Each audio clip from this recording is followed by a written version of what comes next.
I'll check it out, Bill. All right, Bill from Bill's Donuts. Bill Duncan. Yeah. Right. And the grand opening is underway. Right. Nice. Very good. Nice location right downtown here. Plenty of parking. You can't miss that. That's for sure. Go try it out. What else you got there, Moose? Yeah. Wild. This is from Don T. Wild peacocks find safe haven in Castleberry. Castleberry, a city that promotes its lakes, golf courses, and art house, now welcomes Is Castleberry a golf course? Does that sound like a golf course, Pete? Sounds like one. Sounds like it. Yeah. Right. So I guess preempting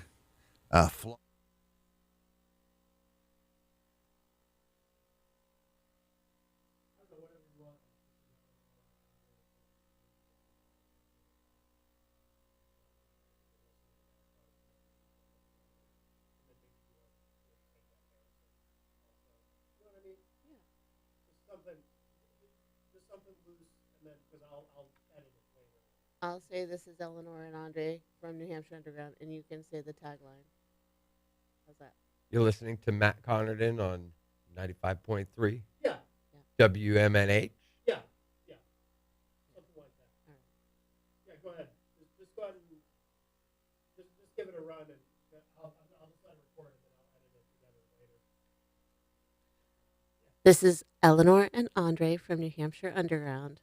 You're listening to Matt Connarton's. Wait, is it? Matt Connarton Unleashed. Okay. And you're listening to Matt Connarton Unleashed on 95.3 WMNH. MNH. MNH. I'm glad you thought so. Yeah, you can splice it.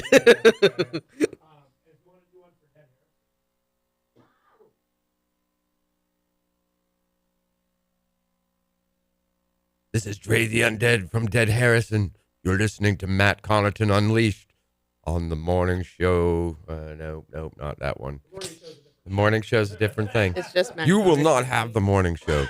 You are listening to Matt Connarton Unleashed on 95.3 WMNH.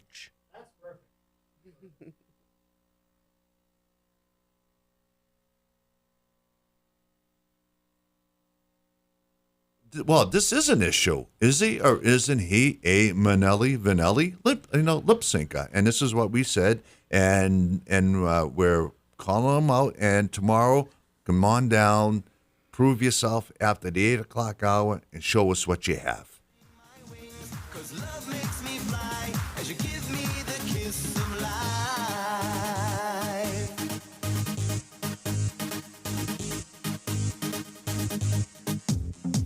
Your magic with such ease.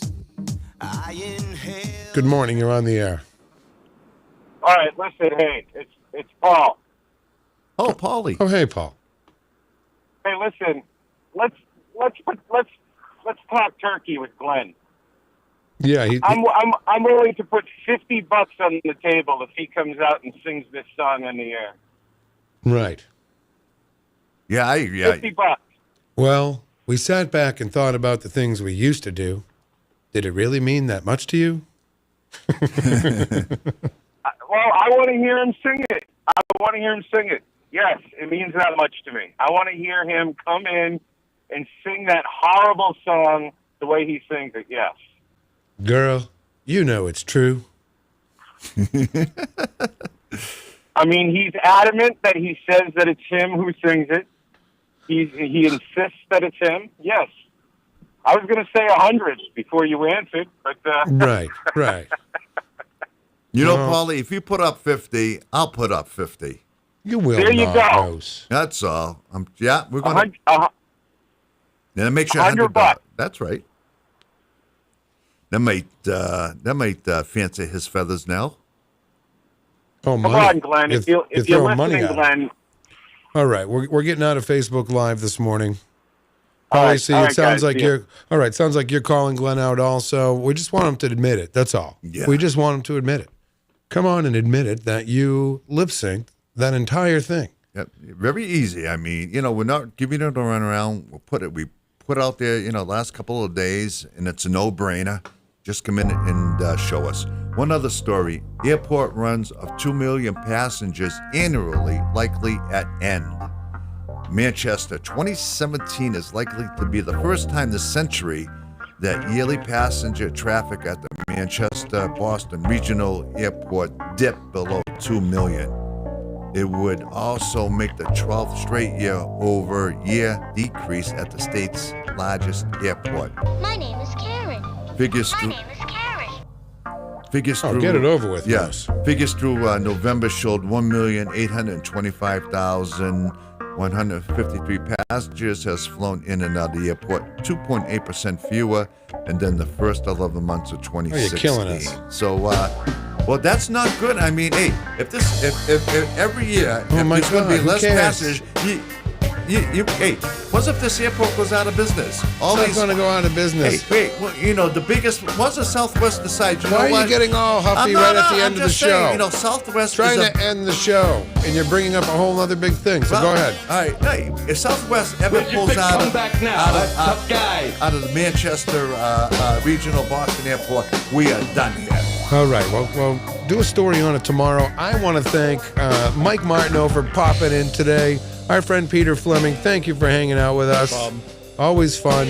Stay busy and definitely come by again. All right, folks, that's it. The morning show, wrapping it up for a Thursday. Thirsty Thursday. And Glenn, 8 o'clock tomorrow, right here, in studio, live. Oh, you want to be a tough guy?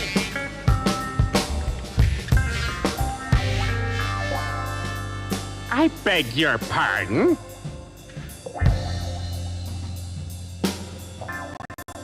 Can I finish my story, please? Where's your big comeback now, tough guy? Yeah, don't you feel embarrassed?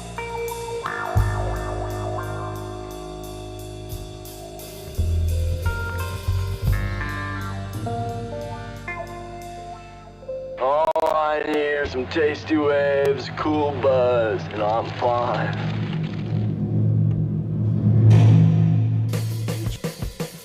You are listening to WMNHLP, Manchester's radio.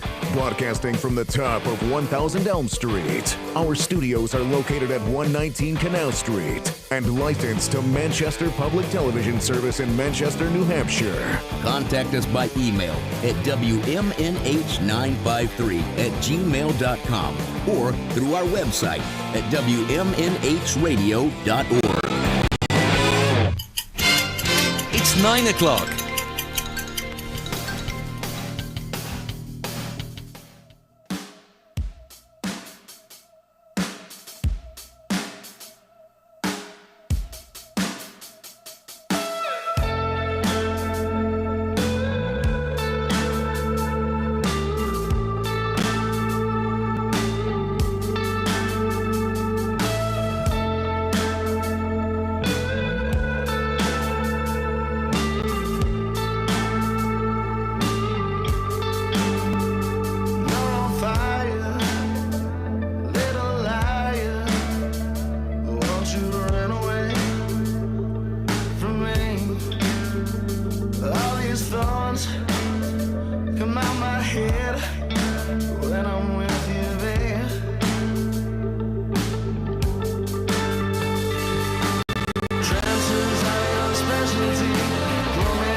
to WMNH 95.3.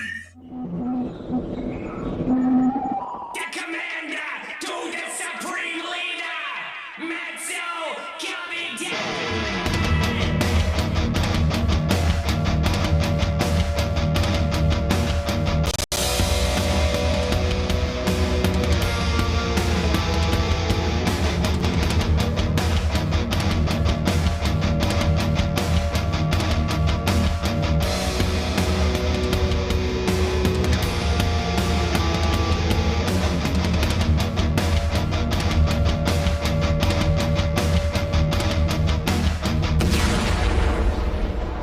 Good morning. Welcome, everybody. It's that time again. Matt Connarton Unleashed, and we are live from the studios of WMNH 95.3 FM in glorious Manchester, New Hampshire. Of course, you can stream the show from anywhere. Go to mattconnerton.com/live for all of your streaming options and social media links and contact info, et cetera, et cetera. Today is Saturday, January 18, 2025. That track that we opened with, that is a band called Flair. They are in Glasgow, and that track is called Runaway. We're going to have them on the show soon, actually, but that is the American radio premiere. You have not heard that anywhere else in the U.S. Until today, but that is was such a great track and a great vibe. I love their sound, so really looking forward to having those guys on. So that will be soon. We've got a great show for you today. Later on, we've got Nancy Monet is going to be joining us via Skype from Texas. And in the third hour today, we have our friend Quincy Lord. He's going to come in and play a couple songs, and he's got a brand new album. We'll feature some studio tracks as well, and he's just amazing. So it'll be great to see him. But right now, joining us for the first hour, we have Eleanor and Andre are back.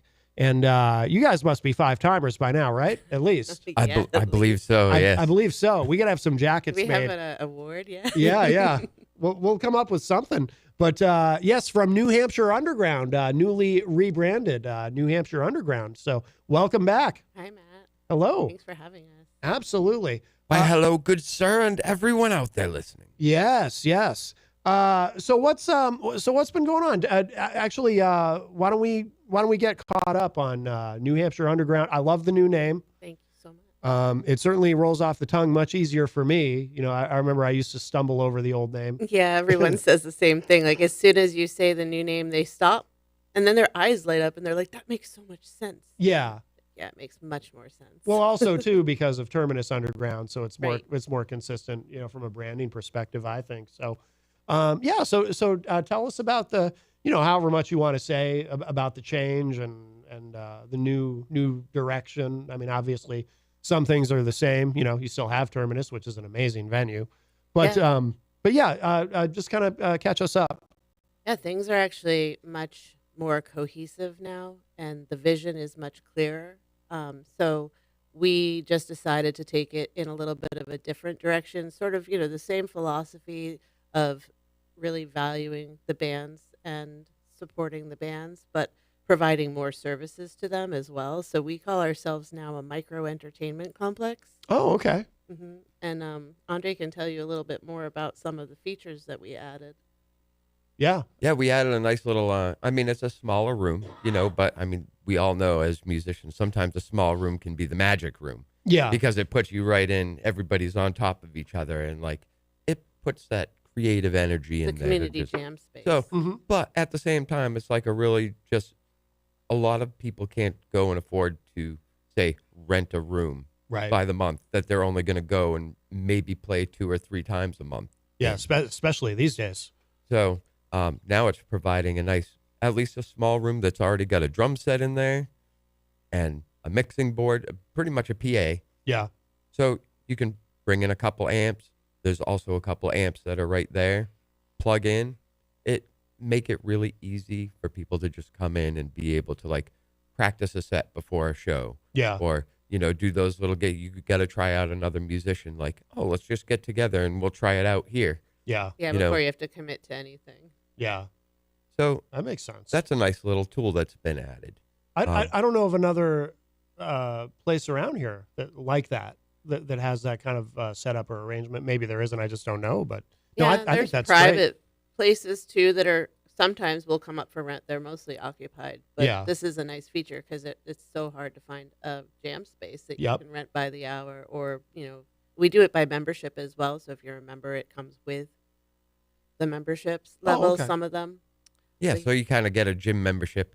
That's Yeah. a music membership. Right, That right. you can come in and, if You could put a weight set and a treadmill in there and kind of combine the concepts. Actually, sure, it's been done Let's before. get motivated. and musicians are always very health conscious. So, no, I'm kidding, obviously. We'll have the smoothie machine over in the corner. There you go. That could be quite a niche. Well, that's the other feature we added too, is more of a musician and artist lounge area. Okay. So before it was mostly an office co-working space, but I had heard someone online, is there any place I could just go and lounge that's not a bar or a coffee shop and just read a book? Mm. And I thought to myself, oh my God, that's perfect. I could open this up as just that. And someone, anyone could come and just read a book, or they could do some art, or they Right. can, work on their promotions. Yeah. It is a co-working space, but it's also a lounge. So now it's a musicians and artists lounge in addition to everything else. Yeah. Yeah. Excellent. Now, has this change been fully implemented? Or are you okay? So Yes, it's been fully implemented, and we're going to launch our grand reopening parties this Tuesday, the 21st. Yep. 7 p.m. to 11 p.m. Okay. At 134 Haynes Street. So we're open to the public. It's going to be an all ages event. We'll have 2 acoustic acts. So actually, Quincy Lord, who's coming in today, is one of our acoustic musicians. Excellent. Yeah, and Jesse Rutstein is another Nashua native acoustic musician, and we're going to have 3 artists on display in our gallery. We have Keegan, My Art by KF, Keegan Fitzgerald. Andre's going to display some of his art, and my mother, who she's actually blind in one eye. She's a fashion illustrator, and she's also an artist, and she still paints. So we're going to show her work as well. Excellent. It'll just be a nice way for the community to come in and see what we do and see what we have to offer the community and musicians and artists. Yeah. Yeah. No, that's great. So that's going to be Tuesday, and of course, Jenny and I. You invited Jenny and I to go, so we're excited about that. Excellent. We can't wait to see you. So Tuesday, starting at 7 p.m. Right. Jesse Rutstein, is that? I'm not familiar with him. He's a Nashua guy. He's a Nashua, kind of more on the rock and roll kind of style. And yeah, we met him. Well, I think Andre's known him for a little while, but I met him last year, and he performed my 4th of July veterans event, and it was awesome. He's a great musician and a great person. Very cool. Very cool. He'll be enjoyable to you. And then, are you already booking shows for Terminus for the new year? Yeah, we're already in that process, and definitely it's a big process. Yeah, I mean, we pretty much have like the show dates and everything that we've been, talking about all the way into the December, genres. like the genre and like what we want to do, and now it's a matter of reaching out to all the bands Thank that you have. to all 129 bands who submitted your EPKs or otherwise. Excellent. So we'll be throwing out dates at bands. Yeah. Because as you know, I mean, it's like we also try to curate the shows to an extent. I mean, it's nice to have a nice mixed media show or a mixed genre show sometimes. Yeah. But it's also nice to have a nice focused show on, like, whether it's a metal night or a gothy night or a punk night. Yeah. Like sometimes people appreciate those having a little bit more of a theme to it. So Yeah, we'll be doing more themed events this year because we feel like that's very fun, and there's a need for it, and there's certainly a draw for it. So we're starting on 3:30 with our Night of the Fools event. Okay. Which is kind of, fun, like, if you're a juggalo, if you're a clown, if you're a fool, if you want to just, come out and have some fun with people that dress up like jesters. It's a night of music with Sunset Electric, which is also Quincy Lord's band. Dog Eat Dog is going to grace us with their presence. And Questing Beast is going to come back on the stage. Excellent. So we're excited. And that is kind of a little bit more of a variety, a little mix-up. But it's Night of the Fools, so it's meant to be like that. Yeah, yeah. Yeah. And then the next one after that will be somewhat of a punk rock metal masquerade. Yeah. Okay. And that'll be in April 12th. Okay. Cool. As you look back on 2024, are there shows, Terminus shows that really stand out for 2024 where, either because they were just really, really good performances or maybe surprises or maybe things that like maybe you had crowds bigger than you expected for shows or anything like that? Like what stands out for the past year? For me, I feel there are about definitely 3 of them that stood out. Yeah. One was green jello. Yes. Green jelly. Absolutely. Or green jelly. I gotta say green jelly on the air, apparently. Well, it doesn't matter at this point, from what I understand. Yeah, whoever makes Jello doesn't care at this point. But that was just, I mean, that was crazy in the sense of anticipation of what's going to happen here. Yes. You know, could we handle it? Yeah. With our small capacity. And surprisingly, it went over like it was phenomenal. Nutty night. Mm-hmm. Like to see the amount of those blow up lawn creatures all over the place. Oh yeah. The you were there insane amount of pool noodles in the room. That was amazing. You know, Pool Noodle Express. Yeah. So I mean, that in itself was a really good night. The night Geary came up and played my God, Geary. was another great night. Really? Hey, Gary. So all hail. But yeah, that was, and then I'm trying to think. Vigil. Oh, Vigil? Yeah. Vigil. I love Vigil. I wish I could get the guttural that Dave does, but Vigil is one of my favorites. Yeah, I haven't had a chance to see them live yet, but you will. They were great on the show when they came in and had a vinyl record, which was really cool. Yeah, they'll be back for sure. Yeah. Is that the third one you were thinking of, Andre? It was not. It was the one that Haitian. Oh yes, Haitian from New York. Oh yes, those guys completely brought it too. Yeah, and I'm not familiar with them. And that was a great night. Like musically, sonically, it was just like. Yeah, they're a metal band. We have a nice metal connection with Rick Horton up at Metal Onslaught Radio up in upstate New York. So the whole Ithaca area in upstate New York is a phenomenal metal scene. Very tight knit, well coordinated. Everyone supports each other. And Rick had gotten in touch with me. Haitians on tour. They're like a post metal band. Okay. And they want to play Terminus, and they were one of the first like outside of our local venues or local bands that contacted us. And yeah, they brought their A game. They were wonderful people, and that's the kind of people we consistently get at Terminus. We get nice, kind, wonderful artists and musicians that we just end up loving and calling part of our family. Yeah. Has there been anybody who you weren't expecting them to necessarily bring a lot of people, and then it wound up being a sold out show, or anything like that? Any fun surprise like that where you go, wow, I didn't expect this to be as successful as it is? I mean, all of them, to me, success is relative. Like, success doesn't mean numbers to me. Yeah. That's the problem with this world, in my opinion, in the industry, is that numbers mean so much to everybody all the time that they lose sight of what we're trying to do here. And for us, it's trying to support the music scene. Right. And we just had this conversation because I have a new intern. Her name's Sim Sir, and she's extremely good and extremely perceptive.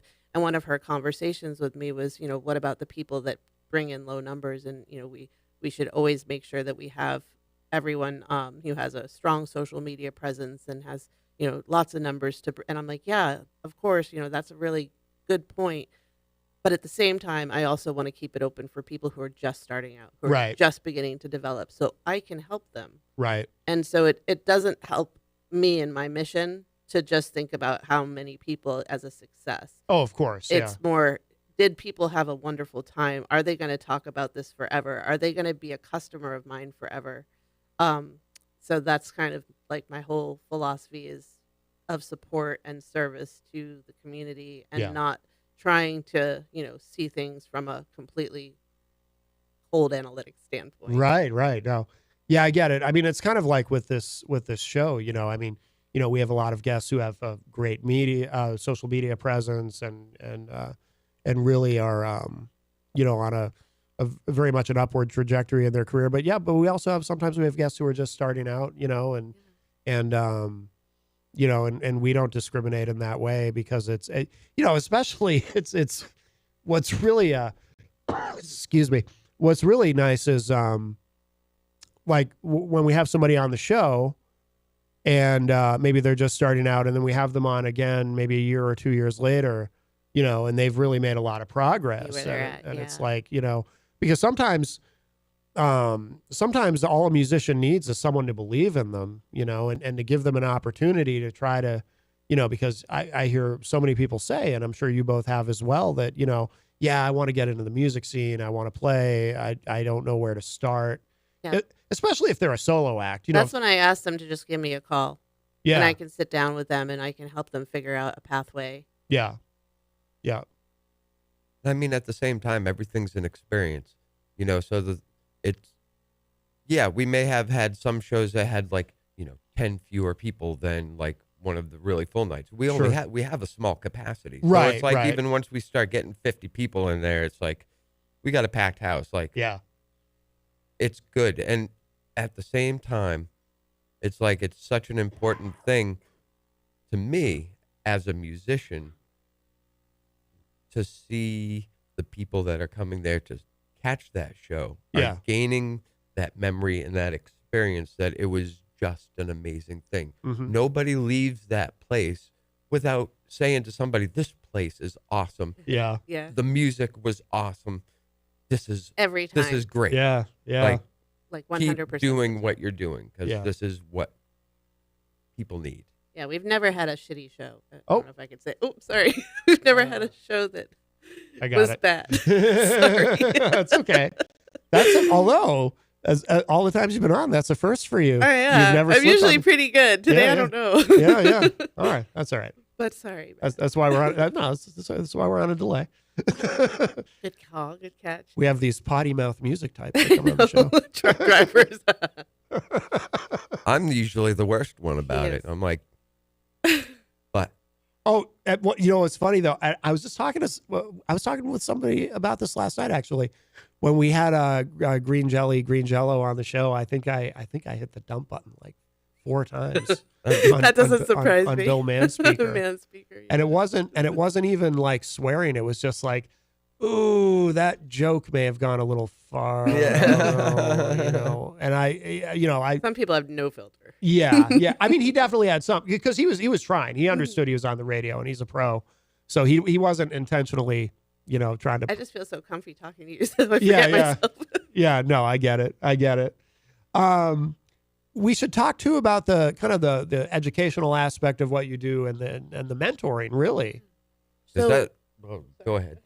No, I just wanted to actually also say, in the vein of giving people their first shot, which is hard in the bar or club scene, because they want to know who you're bringing, how much money you're going to make them. What I'd like to do this summer is open up what I call from school to stage. And there's a lot of people who are still in high school, or who are maybe 18 in the college age, who can't play the bar scene or the clubs just yet. Yeah. And there's not very many places for them to play. So I am going to open up from school to stage and have a launching point for all ages shows this summer, just as a series. I'm hoping to partner with Nashua School of Rock, which just opened up this last month, and have some of their musicians and students who are also in bands perform from School of Rock to our Terminus Underground stage. And I think that'll be a good platform to, get people used to being in a stage environment, in a professional stage environment, before they get to, the next level. That's a great idea. Yeah, absolutely. Absolutely. Yeah, we're excited because there's a lot of punk rock shows that are all ages, and we haven't had that opportunity to do that yet. So it's kind of, that's the next step for us. Yeah. Do things we didn't do last year. What's like probably hard to pinpoint, but like what's the biggest thing, or maybe a couple of things that you run into with especially with musicians just starting out, that they need help with? Like what are maybe some things that most people just don't understand, and you have to kind of help them and mentor them with? Some people don't understand anything.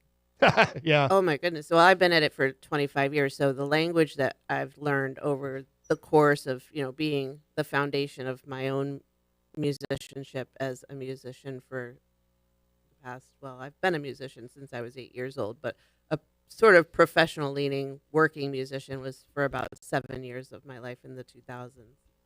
But from that point, and then learning all of the things I learned when I went to Berklee School of Music for music business, I speak a language that people don't speak. So there's Right. acronyms, and people are like, "What's ASCAP? What's BMI? What's a pro?" So those are the things that I teach. So the foundational knowledge of how to communicate the language. So to understand what a booking agent is versus a promoter versus a talent buyer. They're all kind of similar, but there are differences. So people don't know those things. Yeah. What's an EPK? How do I create a press kit? What's my best method for getting my music out there? Do I need to be all over the place, or do I just go on Spotify? So there's a lot of different questions, and then there's also the level of data analytics, drilling down into their websites or marketing schematics. And so from like nuts to bolts, I can teach you everything to a point. At some point I want to let you go so you do it yourself. Right. Because that's what we can do these days. The beauty of what our industry has become is that now we can do it ourselves. But if you don't know how, you're going to struggle. And some of the people that I am working with now have been musicians for 20 years, but never knew how to get any of that out of themselves. Yeah. Six Minds Combined is a perfect example. He is an amazing artist, a hip hop artist, and he never knew how to launch. And now he's doing so well. And it's just a matter of 6 months that we've been working together, maybe a little over that. It might be a year now. But he's doing so well because now he knows what to do. Mm-hmm. Mm-hmm. No, that's excellent. And he's great. He's that song "Running Through a Mansion" is on my list of like I think a lot of us, I always have a song in my head when I wake up in the morning. You know what I mean? There's always something in my head. And that song is one of those songs on that list of songs that I might have running through my head. Running through your mansion. when I first wake up in the morning. What do you ever run into anybody who has like they think they know, they think they understand the process, so to speak, but they have kind of an old school idea? Like do you run into people who still think, I always, you may have at some point heard this rant from me over the years. I've always liked to talk about the mythical record company scout, because someone who thinks that, and I run into this far less than I used to, certainly, but somebody who thinks that, okay, my band, we're going to play this bar every weekend, and one of these weekends a record company scout is going to happen to wander in, and they're going to be so impressed with us, they're going to sign us to this major label 10 album deal, and they're going to fly us out, and we're going to stay in the Playboy Mansion while we make our album, and we're going to hang out. What year are you thinking you're living in? I guess. And we're gonna hang out with supermodels and we're gonna be millionaires, and because that's obviously how it works. I don't really run into that anymore, but there are, and that's kind of a little bit hyperbolic about it, but do you run into that? People just have like these old ideas. Misconceptions. Oh well, what I run into a lot, and I think what we recently have run into is people who have a negative perspective because of their past, associations with the industry itself. They haven't learned how to move forward and understand that the future isn't what it was 10, 20 years ago. Yeah. And so we're responsible for making our own way and our futures. So I feel like a lot of people get stuck like, oh, I'm not able to move forward into this. So there's like, kind of that where they think that nothing happens or nothing is happening and no one does anything. But no, that's not true. You're just not in it anymore, I guess. Right.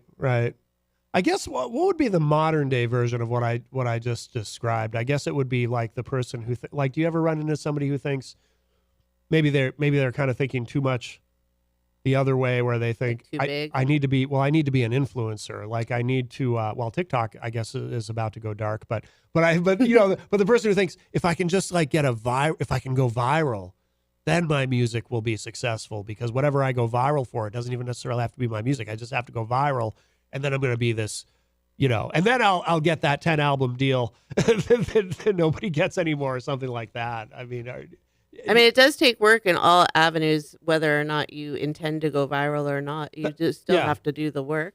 Yeah, And yeah. there's certain methodologies in order for that to be successful. We don't know all the secrets, but we have some of them over at New Hampshire Underground. Yeah. You know, we know how to work the analytics and how to work the programs and how to, get things going. But I can't say that I would be the cure-all for anybody if they're Right. thinking that route. A lot of it is within you. You know, you have to do the work. Exactly. Yeah. That's the thing too.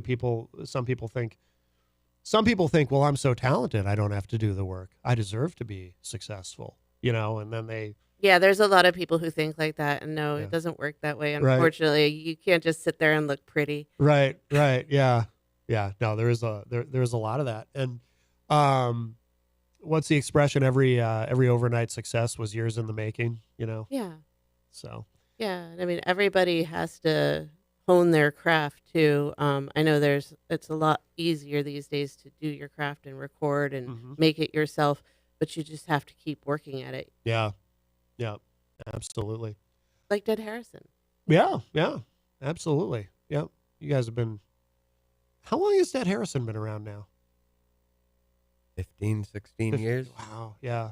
So, but yeah, I mean, and that's the thing is like that's also another educational part of like, she may be doing more of that back end, the work that you need to the behind the back business end of stuff. the business stuff Mhm. of Business. like what you can Yeah. do as a musician. Yeah. Whereas I'm able to take my experiences and even like being the guy that's running sound when Katie was there running sound, even I was having an open mind, like watching some of the things that she was doing and paying attention to and so for me, it's also educating people on how to communicate with the sound person. Yep.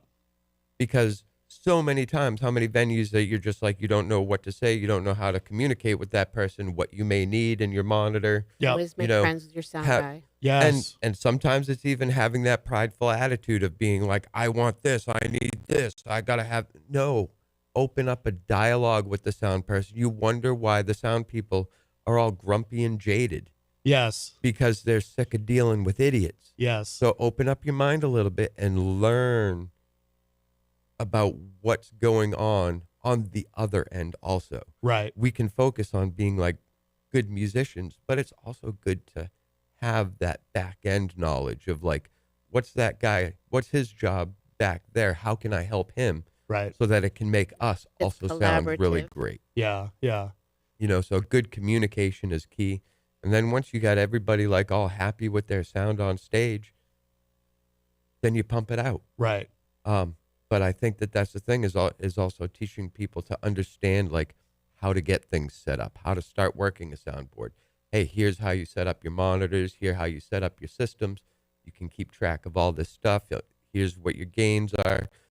Here's where you want to kind of keep your EQs and think about your equalizer in the sense of each instrument, each thing has its own space that it occupies in the EQ range. Yeah. So you can clean your sound up a lot when you pull the unneeded frequencies out of the things. Right. Anybody that wants are- to learn, Andre's teaching. Yeah. Yeah. Yeah, Excellent. and that's the thing. I mean, there's stuff that's going to be happening where, whether or not I'm going on a show or doing something else, I want to be training people how to run sound. Mm-hmm. And not just how to run sound, but how to run it good. Yeah. How to communicate with the band, all the things to pay attention to so that you're, not going to blow fuses. Yep. Or you're not going to blow your PA system. We are Right. hiring at Terminus Underground right now for a sound engineer or sound tech to Okay. do gigs with us and for us because Andre probably will be going on tour, going out there, and doing other shows. Yeah. So we are going to need some backup. So if anybody is interested, email us at newhampshireunderground@gmail.com. I wish I could split myself into many I pieces know. of me. No, it's a great point though about it. Like you said, Eleanor, make friends with the sound guy because or sound woman. Which are because- few and far between. Which are very, very few. But yeah. shout out to Katie Red. She's one of the best in the industry. Oh, she does a great job. Yeah, absolutely. I've seen, I'm sure all three of us have seen countless examples of like, like you were saying, Andre, like people getting impatient with the sound guy or not being as pleasant as and professional as they should be. And whenever I see that, I think the thought that goes through my head is the same thing. Whenever somebody is rude in a restaurant to the wait staff or anybody, it's like, before they even get their food, you shouldn't do that for two reasons. One of them obvious, because you just shouldn't be rude to people. Number one, etiquette, but, courtesy. yeah. But number two, you're being rude to somebody who, if they want to, they can spit in your food and you'll never know it. You know what I mean? I personally have never worked in a restaurant, but the stories I've heard about how people who are rude are dealt with. Let me wipe my meat on my meat on my shoe. Yeah, exactly. So it's so crazy. Like to ever, be rude to anybody working in food service, but especially before you actually get your food.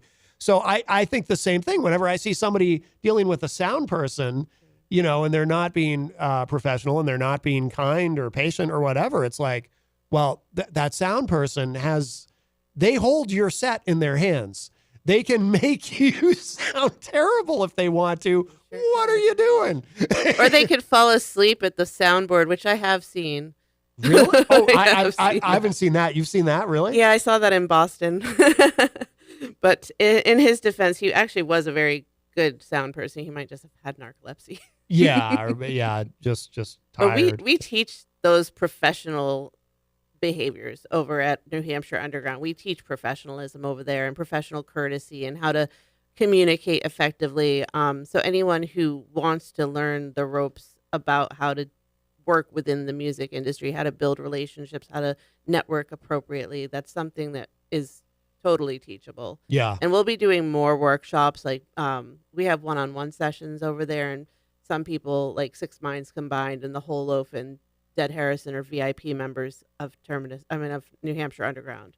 So they get like the top level of consulting with me. But then we have group sessions that we'll be doing as well that might be a little bit more cost effective for some people. Yeah. No, I think that's excellent. By the way, so we've got some folks in the chat room I want to say hello to. One of them is Louis Tivey, and he made a couple of great comments. But I also, for those watching online, I got to put the, whoops. I see Lacey online. Hi, Lacey. I got to put the camera. Okay, I put the camera back on me for a moment because I happen to be wearing the shirt, the wonderful shirt. Our friend Louis Tivey from across the pond, very talented musician, and this happens to be the shirt that I grabbed this morning. He sent us an entire care package of shirt and buttons and CDs and the whole deal. So, but yeah, he's been a big supporter of the show. We'll definitely have to have him on. Let's see. Oh, I see Lacey. Yep, New Hampshire Underground. Oh, that's another Who I Am. That's another one of those songs that I wake up with in my head. Let's go. Is that your favorite? When it's time to rock. Yeah. Let me know when it's time to rock. Yes. Let me know when it's time to rock. I often wake up with that song in my head too. It's quite infectious. Yeah, Lacey's a musician member of New Hampshire Underground. So that means that she gets access to the community jam space as well as the artist and musician lounge. Yeah. Excellent. So Louis Tivey says, can confirm I've played a few shows that got sabotaged by the sound guy and venue owner too. What a shame. Yeah, that can happen. And he also said, absolutely hate the influencer culture. It really cuts into the fun of the music making process, and it dilutes the artist, in my opinion, because you're competing with people posting goodness knows what, which seems to get endless engagement, but the average person doesn't seem as interested in indie music anymore. We're going to get to a stage where all we have is classic rock, etc. It's hard to compete with wealthy artists who can afford the expensive promotions, etc. Kind of how it's always been, though, in a way, right? I mean, it's always been you have to compete with whoever has the money. It's yeah, and I guess that is if you're talking about mainstream music, I think that's absolutely true. But I'm not ever talking about mainstream music. I'm talking about something entirely different. Underground music, independent music is outside the mainstream purview. You're never going to get to that level. It's just like us in Nashua with the Nashua Center of Performing Arts. They are the center for performing arts for the mainstream bands and artists coming into the city. Yeah. They want nothing to do with local music. They want nothing to do with underground music. It's just not in their purview because it's not a moneymaker for them and they don't see it as a viable industry. Yeah. So therefore, what else are we going to do? So I'm going to take the horns and I'm going to create my own micro entertainment center that's created for underground artists and indie musicians to thrive in. Yeah. And it might not be as big and as, lucrative in that way as the mainstream operations, but it might be more successful in other ways. And I think people need to redefine their levels of success in their minds. I know some people really do, like Six Minds Combined. He wants to be a millionaire, and that's valid. We just have to do the work. Yeah. So, we only get out so much as what we put in, and it's all within our control. Yeah. And if we don't have the money, then we can't be a millionaire necessarily. Right. So if we're not making money, we can't, if you're not spending money, you can't make money, right? Right. Right. There's a lot of business principles that I think people forget in this industry. They're in it, but they don't understand it and they don't understand how to make money out of it. And I've helped people make money. I've made money myself in this industry, but it's not what you think it is. It's not those, millions of dollars, flashy cars. It's sort of more of like a satisfaction that I'm able to feed myself and do what I need to do. And then I have freedom. Right. Right. To do what I love. Bruce Heberlin is in the Facebook live chat, of course, from Legion of Solace, another organization that does music promotion. And Bruce says Green Jello is booking for 2025. Bring them back. Yeah, we'd love to have them back. Oh, my God. That would be wonderful. Yeah, Terminus Underground got a little spot for marketing on the Pool Noodle Express bus, the tour bus. That was really fun. Yeah, that's awesome. That's awesome. Jenny, of course, is in the chat room and sends a heart. Good morning, Jenny. Yeah, Jenny had quite a week. So if you follow her social media, she's been doing some great stuff. But Jenny, thank you. We're so proud of you. Thank you so much for standing up for people. Absolutely, yeah, it's important. And Jason Fedderson, of course, one of our great friends from the state of Vermont, is in there. Hello, and I can't read that question on the air, but the phrase "new direction," I think he misunderstood it. B. Pinard also in the chat room says, good morning, everyone. Ready for 3 to 6 inches of snow. I think I think we're just getting rain here, unless something has changed. But of course, we won't know until. When is this snow happening? I think tonight, maybe. Oh no! But I think just up north they're getting. I think here it's going to be rain. We've been lucky. We have been lucky. It's been a very mild winter so far. Yeah, I mean it's been cold, but I'd rather have it cold and dry than snowy and icy and all of that awfulness. What were you I was going to say that's one of the reasons why Terminus Underground is only open after March is because we have this really horrible hill that gets very icy. Oh, I didn't even think of that. Even if you plow it, still has ice patches that aren't very safe, and we just want to make sure our community is safe. Yeah. But it also gives us time to reflect on the year and kind of regroup too and make things even better. But at the same time, yeah, it's a lot of safety issues. That part never occurred to me. Yeah. Yeah, and I mean that's another overhead expense if you're gonna have, people come in and plow and salt. Yeah. Like even for me, if I have to do the salting out of pocket, that's a big area to salt. Yes, it is. Yeah. That's all. That's some pallets of salt that I have to actually have over there. Yeah. Yeah. So it's just like, yeah. That's funny. Yeah, I didn't even think of that. Yeah. No, very good. Yeah, if you are just joining us, Eleanor and Andre are here with us talking all about New Hampshire Underground and, of course, Terminus Underground. And we should, I see Who I Am is in this chat room now. We kind of have two chat. The way, live. Because we're sending it out various places and people show up various places, which is good. Oh, and I see Simsir. Good morning, everyone. Am I saying that correctly or is it Simsir? I think it's Sir. I call her Sir. Sir. like since she can let us know. I figured, yeah. It's like Sir and Marcy from what was that? The Peanuts. I thought. Oh, okay. Yep. And for me, I just remember Sear Lumber. Oh yeah, Sear Lumber. Oh, okay. Which is kind of spelled the same way. So. Yeah, you're right. We call her Simba. Oh, okay. The Lion King. Yeah, whatever works. Also, Yasir Khan is in the chat room and said, from Pakistan. Nice. Hi, Yasir. Very nice. Very nice. And I see Kieran Beatty from More in the Light and John Willett from Stone Shadows. Oh, very good. Hi, guys. Thanks for joining us. More in the Light, such a great band. Oh, yes. I don't know Stone Shadows. They're brandy new and stoner rock, stoner metal.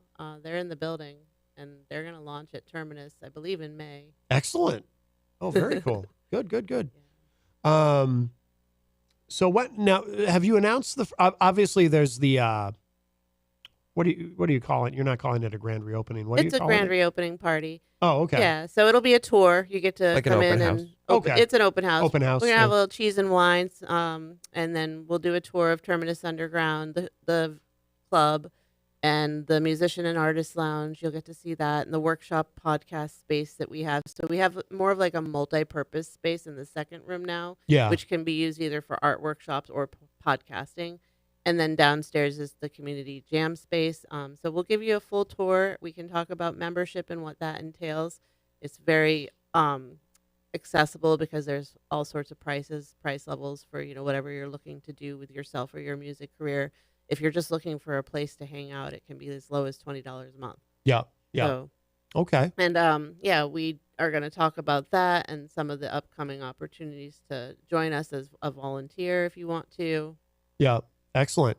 So that's so the open house. So that's Tuesday. Just to remind people, Tuesday from 7 to 11. Yep, Tuesday the 21st from 7 p.m. to 11. We're going to have our grand reopening party for the newly branded New Hampshire Underground.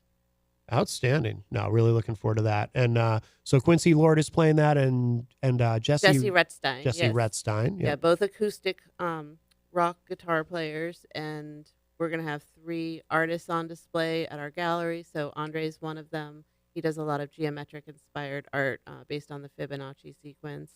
And my mother, Brenda Drew, she's a designer. She was a fashion designer in New York, and now she does fashion illustrations. She's blind in one eye, so Okay. we're going to display her art. And then Keegan Fitzgerald is our resident Rockstar member artist, and her art is already in the gallery, but she's going to have even more on display and for sale. And so I welcome everyone to bring, yourselves, your families, come check it out. It's really cool.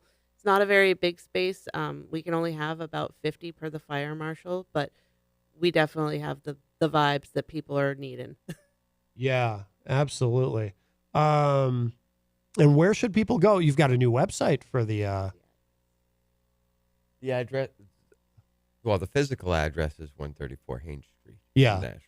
Yeah. The web address, NewHampshireUnderground.org. So it's pretty simple. It's a .org because eventually I'd like to become a nonprofit so we Oh. can support even more artists and musicians and get grant funding from.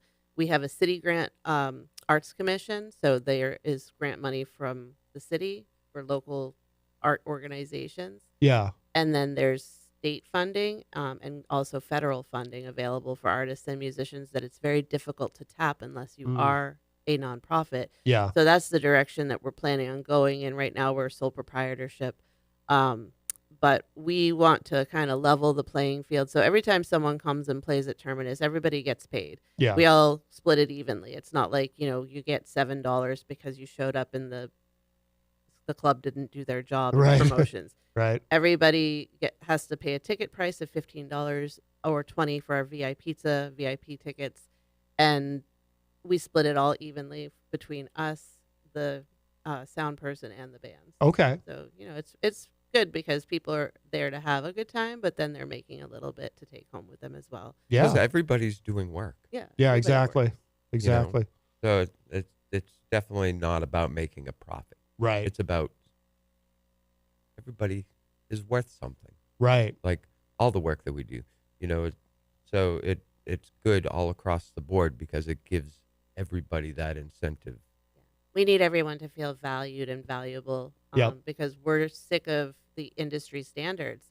We ran into industry standards a few months ago, and I would like to break the status quo where the headliner comes in and they're the only people that get paid. And they're the only people that matter, even though they only came in 10 minutes before their set and they never supported the show and they never advertised. and everybody else worked so hard and they got screwed. Am I allowed to say that? Yes, you are. Because someone got greedy. Right. And we're not going to do that. I'm never going to do that to anyone. I'm never going to just, capitalize on something that should be shared wealth. Yeah. No, excellent. Right, guys? Right. Absolutely. No, that's outstanding. I can't stand it. I mean, Yeah. I feel like sometimes the mother of dragons, and I've gotten called recently, I'm like, Lady Red, Queen. I'm like, I'm going to be the mother of dragons. I'm going to get on my dragon. I'm going to flame this industry down. And I'm not going to stop until I change the status quo. There you go. There you go. Very good. Oh, by the way, hello to Aaron Bilodeau, who I see in the Facebook chat.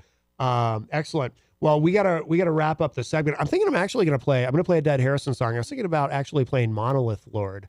Oh, there you go. Yeah. That's the best song. I love that song. Yeah. I think we'll go with that. But thank you both so much. Of course, New Hampshire Underground, very excited for 2025, and yeah, come on down. Jenny- 134 Haines Street. and Jenny and I will be there Tuesday night. Really looking forward to that. So, and NewHampshireUnderground.org is the new website. Check that out.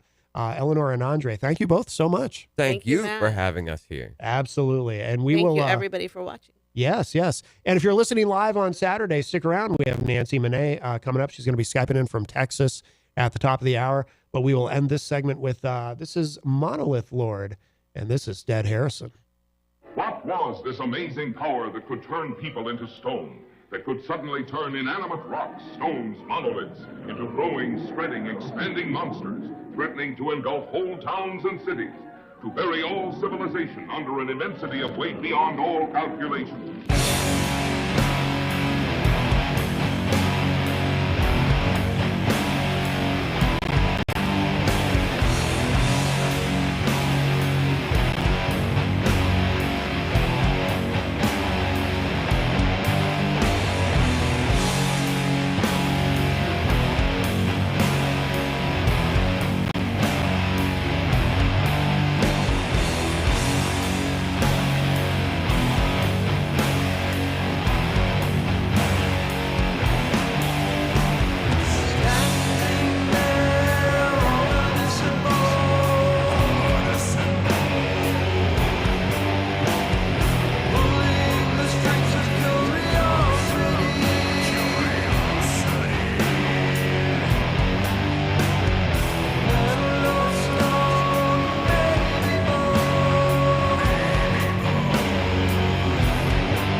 In times of crisis, you need a law firm that stands by your side. With over 40 years of experience, Craig and Getsoulis is dedicated to fighting for your rights. As former state prosecutors, our attorneys have the knowledge and trial experience to provide an aggressive defense against any charge, from DUIs to homicides. If you've been injured, our compassionate team will assess your case and fight for the compensation you deserve. Serving all of New Hampshire, Craig and Getsoulis is here when you need us most. Visit craigatzulis.com for a free consultation. Craig and Getsoulis, your advocates, your allies. Bring your kitchen to life with Queen City Cabinetry. Located at 87 Elm Street in the historic Sunbeam Mall in Manchester. Open Monday through Friday, 9 a.m. to 5:30 p.m. and Saturdays, 10 a.m. to 2 p.m.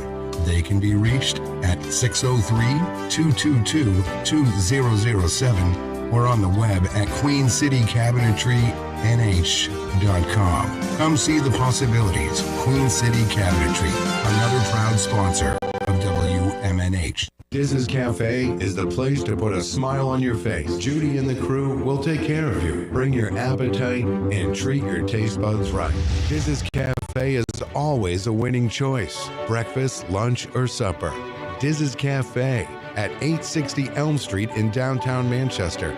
Dine in, take out, or make a reservation. Call 603-606-2532. Eat, drink, and be happy. Diz's Cafe.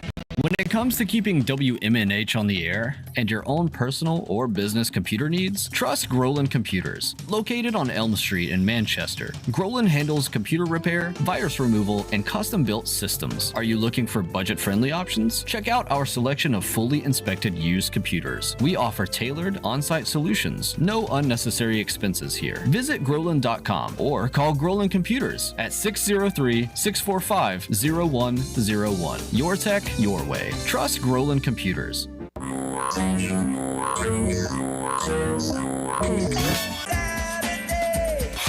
Midnight. 7 times out of 10, we listen to our music at night. Thus spawned the title of this program. Late Night Delight with DJ Midas, right here on WMNH Manchester. You wanna know why? Because I'm on the radio. Saturdays and Sunday nights, midnight to 4 a.m. This hour on WMNH is sponsored by CGI Business Solutions, located at 5 Dartmouth Drive in Auburn. They serve all your business needs, including employee benefits planning, corporate design and business administration, investments and wealth management, and customized business insurance solutions. Their phone number is 866-841-4600 or on the web at cgibusinesssolutions.com. Behold the harmony of airwaves as you immerse yourself in the captivating frequencies of WMNH-LP, the sonic heartbeat of Manchester, transcending through the ether at 95.3 megahertz frequency modulation. Our transmissions emanate from the zenith of 1000 Elm Street. Venture into the heart of our creative realm at 119 Canal Street, where innovation and sound collide. We bear the imprimatur of Manchester Public Television Service in the venerable city of Manchester, New Hampshire, USA. Enrich your auditory journey with the depth of our licensed residents. Dispatch your missives to WMNH953@gmail.com or traverse the virtual corridors of WMNHradio.org. Engage with our sonic vibrations by communing with us through the digital channels. Your radio beckons, eager to enthrall you with its mesmerizing cadence and envelop you in a symphony of boundless auditory wonder. WMNH, rip the knob off.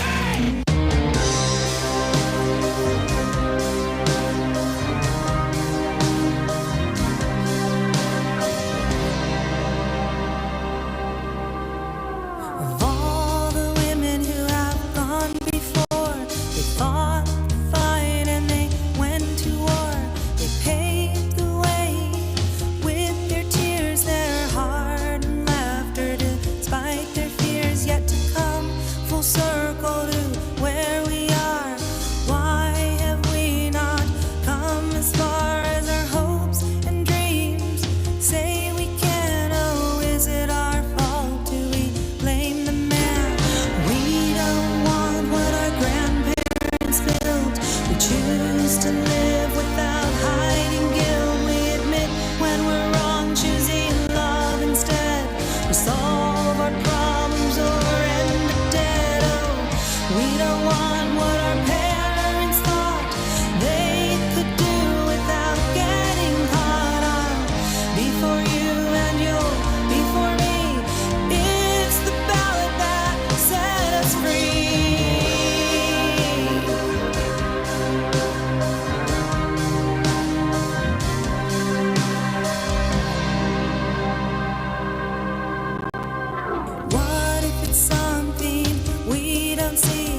those raging war on humanity. It's not just women, it's not just men, it's greed that leads, it's where we've been. If we don't solve our problems soon, it'll get worse for me, for you. Lives are destroyed by the wars we wage.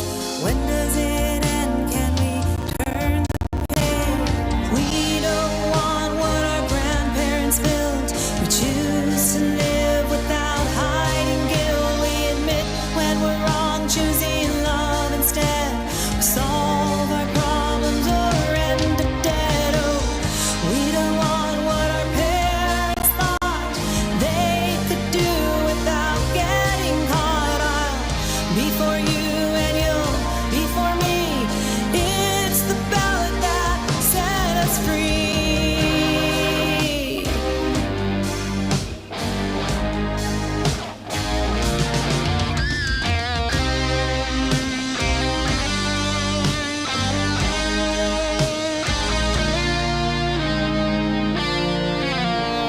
We don't want what our grandparents built. We choose to live without hiding guilt. We admit when we're wrong, choosing love instead. Solve our problems or end up dead. Oh, we don't want what our parents thought they could do without getting caught. I'll be for you and you'll be for me. It's the ballot that set us free.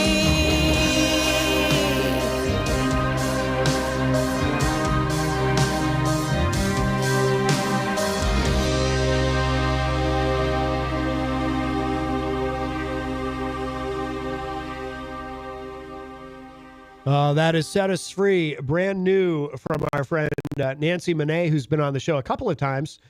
She's Skyping in from Texas. Nancy, are you there? I am.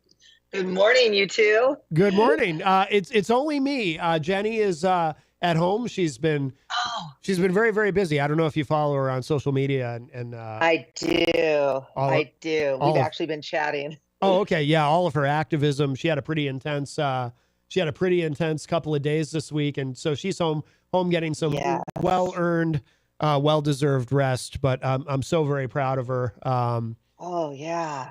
Yeah, she's yes. She's doing well. great. She sent me a text and the picture from her in front of down in downtown Manhattan, in front of the stock exchange. And yes, I got teary-eyed when I saw her picture, because part of the lyrics in Set Us Free talks about greed. And when our friends and our family and our neighbors and even the strangers we've not met yet, but they're citizens of this country, do not have access to health care, but record profits are being recorded, I'm not sure. I'm not sure we're doing it right. Yeah. I'm absolutely completely sure we're doing it wrong. That's correct. I'm absolutely. I have no doubts whatsoever. We're doing it wrong. That's right. But no, I love the song. Thank you, Matt. Set Us Free, and this is new, right? Or this is relatively new. Brand new. Yeah. I actually, while recording the debut album, I was working on the next one, and so this was written. I love this song for a lot of reasons, but also like where it came. I was sitting at Criteria down in Miami. We wrapped early, and I had time left over to just noodle around on the piano, and I had this concept. Actually, when I flew home from London from recording at Abbey Road, I thought, I want to write a song about, women and what we've been through, and, whose fault. We point a lot of fingers, right? And is it the man's fault? And I'm like, it's not just women, and it's not just men. It's, and I just started writing. And then when I got to Criteria, I sat down on the piano, and the melody came, and it was slotted for the next album. So this is this is actually the first song on the upcoming album release that will be later this winter, I think early spring. Oh, Gonna come out. outstanding. Yes. What's the album called? Do you have a title? I do. Yeah. So look for Paths, Paths. Okay. Yeah, that'll be coming out. How many? A couple more singles will come after that, but Yeah. after this one, but then the album will drop probably sometime in April. How many? Do you know how many songs are going to be on it? On that one is 9. 9. Okay. So is the album completely done? It's just Yes. excellent. Yes, it is. In fact, we're finishing number 4 right now in the studio. Okay. So, yeah. Wow. Yeah. Been a little busy. Yeah, no kidding, huh? So since we last talked, according to Skype, it was according to Skype, it was 10 months ago, but then there was also that time you were here in studio with us. Yeah. So that was obviously more recent, right? Yes. That was in May. It was in May. Right at the launch of the debut album. Okay, it all becomes... I love seeing you guys in person. I wish I could be there right now. Yeah, no, it was wonderful to have you here. It all becomes such a blur as far as time. I also say, too, I feel like the pandemic messed up time for a lot of people because Absolutely. So many of us perceive time differently now than we did pre-pandemic for whatever reason. But yeah, so this is so is there a theme with the new album? I mean, obviously, Set Us Free has it's pretty specific, and you can get a message out of those lyrics certainly. But is there a theme running through the album with Paths? I would say the word paths. That's actually where we have life takes us down different roads, right? And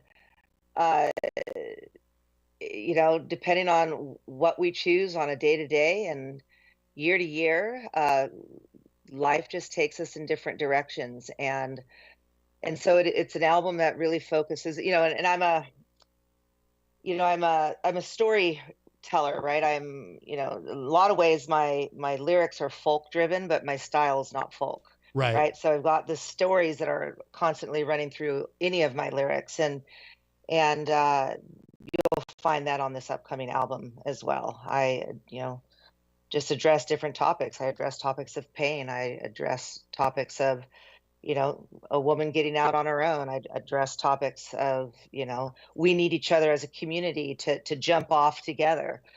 So we're each other's cheerleaders. And in Set Us Free, I'm addressing, we don't want, what our parents thought they could do without getting caught. A lot of us have parents, and I'm speaking from myself. My dad has been gone many years, but I still have a parent in her mid to late 80s, and even our grandparents. Man, my grandmother, she was not rest her soul. She was not a nice human, and a lot of the problems that are still systemic today point back to this dishonesty and this greed that we built and then said we should be okay with. I'm like, and it was my daughter who pointed it out, as she was looking at even my own career and how we go out and build and collect and stuff and at the expense of other people. Mm-hmm. Mm-hmm. And so, just what Jen's facing, just basic healthcare and shots that are needed for people's well-being and not having access. Yeah. It's heartbreaking, actually. Now, when you talk in the song about what they thought they could do and sort of get away with, are you speaking broadly, or are you speaking about specific things that happened to you growing up? This one is actually a much broader. Yes, it could be. Let me back up. It could be applicable to my life for sure, right? Things that happened to me as a child, things that have happened in my adult life that that people have chosen to lie about, right? Yeah. For sure. But actually, the underlying tone for this song was really based on a conversation I had with my daughter, and looking at the state of the world in present day, and how, people can just get away with criminal behavior. Yes. And as long as the dollar is lining our pockets, and this is a worldwide problem. I could just focus it right here in the U.S., but this is something that has to be corrected across the world. And there are some places that are doing some things very well. So shout out to those countries. But it's a direct response to where we're finding ourselves as humans on this planet. And I believe we have a responsibility to take care of each other. Yes. It's not just what's in my retirement plan. Right. Right. Absolutely. Absolutely. But also, for sure, when I was young, or even present day, I live under the threat of lies, and if just to share a song as simple as Set Us Free. Yeah. Do you have a relationship with and obviously some of these things we've talked about in previous conversations, but for people who are hearing me speak with you for the first time on the show, for newer listeners, I can't recall exactly what you've said about this, but do you have a relationship with anyone from your family growing up, or is I do not. Okay. Not well, and let me back that up. I do with an aunt who really just pioneered the way as a single woman, has been single her whole life. Started as an airline attendant way back in the early 60s, and so she's lived her whole life as a single woman, and has really paved the way for a lot of us women. And but other than my aunt, I do not, and not without trying. And I'll tell you, I went last Christmas. I went to share a Christmas song that I had written with my adoptive mother, and I was greeted in the driveway by my adoptive brother, who just lit me up. Yeah. Just screaming, yelling, you won't sing about. I'm like, sing about what? I'm literally here to share a song about Christmas in our hearts all year long. Yeah. And I have, I lean towards empathy and compassion, especially, I just lean towards empathy and compassion in general. But yeah, a lot of us have parents, siblings that are mentally ill, and that mental illness, while they don't get access, right, there has to be boundaries. They deserve compassion. Somebody who suffers from any mental illness, it's torturous for them, but the havoc they wreak, is real, and boundaries have to be in place. And I tend to lean towards the hopeful, right? Yes. And I went and shared, and the debut album was coming out, and it was a firestorm and threats. You talk about anything, we'll sue you. It's like, well, Merry Christmas. I was shocked. Yeah. And I thought, where on earth are they getting this narrative about like what they're screaming about? And then I realized it wasn't, until probably days later, because in full, vulnerability, Matt, I left and just burst into tears. And they live in Southern California, so I left, and drove, and I was way down, driving through Camp Pendleton, heading to San Diego. Yeah. And I drove until I got to that rest stop that there's a break there on the coast, and I just bawled. I just went, wow, I'm hopeful. I believe that people can grow and change. And then, whoa, there I did it. I walked right into it. Yeah. And didn't see it coming at all, because I truly went to share a song of hope, and part of the Christmas song I wrote, Spirit of Christmas, focuses on, an older person being alone on the holidays. Yeah. Kids are grown, spouses, are gone for whatever reason, and it identifies with my mom, and yet that that wasn't the focus. So Yeah. but I figured it out. I figured out why they were so upset, because I had a promo video that talked about being pinned up against a piano at my cabin, which I'm referring to my abusive ex-husband. Mm-hmm. And my brother literally thought it was him. Oh, right.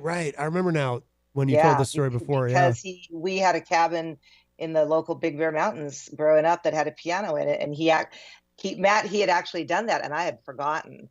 And so, as it's all coming back, and of course, now I'm calling my counselor, and it was like, wow, okay, you guys are threatening to sue me if I continue to sing and share stories and bring hope. And there's forgiveness for the past. It's the past. I can't be doing what I'm doing now if I can't embrace forgiveness and wholeness. Right. I'd be writing a lot angrier music, trust me. You know what's kind of wild is so you have something very much in common with another recent guest who we had, an author, Natalie Mosley Klonotic, who was actually on last week. So she's an author, and we had her on because she had written a book about her son has CRPS, complex regional pain syndrome, and which is what Jenny has. So, that's how we met Natalie. But she's written several books, and one of the books she wrote, and forgive me, I can't remember the exact title, but it has to do with her family and the term, and I'd never heard this term before, narc attack, because I guess I guess her, I think it was her mother was a narcissist, and sure. and Natalie, for reasons not unlike your reasons, Natalie has no relationship with her family, who she grew up with, and so narc attack refers to the narcissism that she had to endure from her family, and I had never even heard that term before, narc attack. I mean, I think we might have called that when I was in high school. If hey, that kid narked us out, we should give him a narc attack for doing that. But I'm kidding, sort of. Yeah, but I know. I think we're in the same age group. I'm like, I think that had a very different meaning. Yeah, Matt. yeah. When I hear the term narc, I think of something different. But absolutely. But some of the things, and I remember thinking this too, as Natalie was speaking on the show about her experience. There are similarities to your experience with your family, and I think if I remember from what she said, she has she's just not able to have any relationship with the family that she had growing up. So yeah, you can't, because it's debilitating. Yeah. And for those of us who've experienced it and then have grown and healed, and we even offer forgiveness, it's still extraordinarily painful and debilitating when you have to step back into that. And I would absolutely put my adoptive brother in the narcissist category. In fact, it was a huge eye-opener for me, because I really have had no relationship with him since we left the home and left high school and we all went out on our own. Yeah. He actually was very troubled in his teens, and he should have had narcs called on him. Yeah. Yeah, he was just really in the thick of drugs and alcohol, and just really struggled for the rest of his life. But my adoptive mother has borderline personality disorder.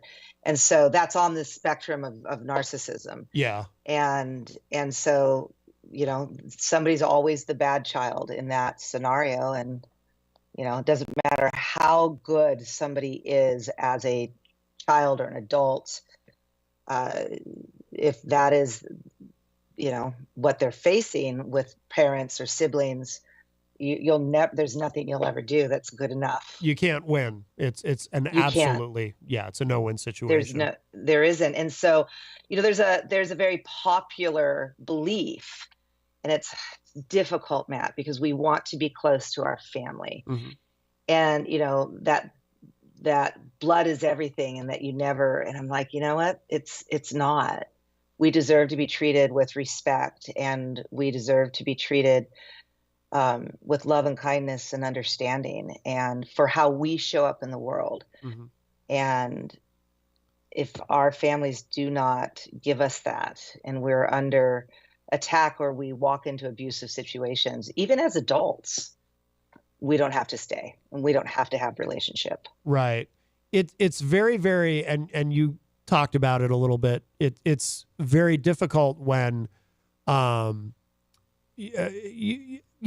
mentally ill, and so obviously it's, in a sense, well, I shouldn't say in a sense, it's not their fault that they're mentally ill, but, so of course you want to have love and compassion, especially when it's a family member, but that doesn't mean you're obligated to let them drag you down. And it also doesn't mean that, I mean, you have to protect yourself ultimately. Correct. And they may not understand that, especially if there's narcissism involved. They won't understand that.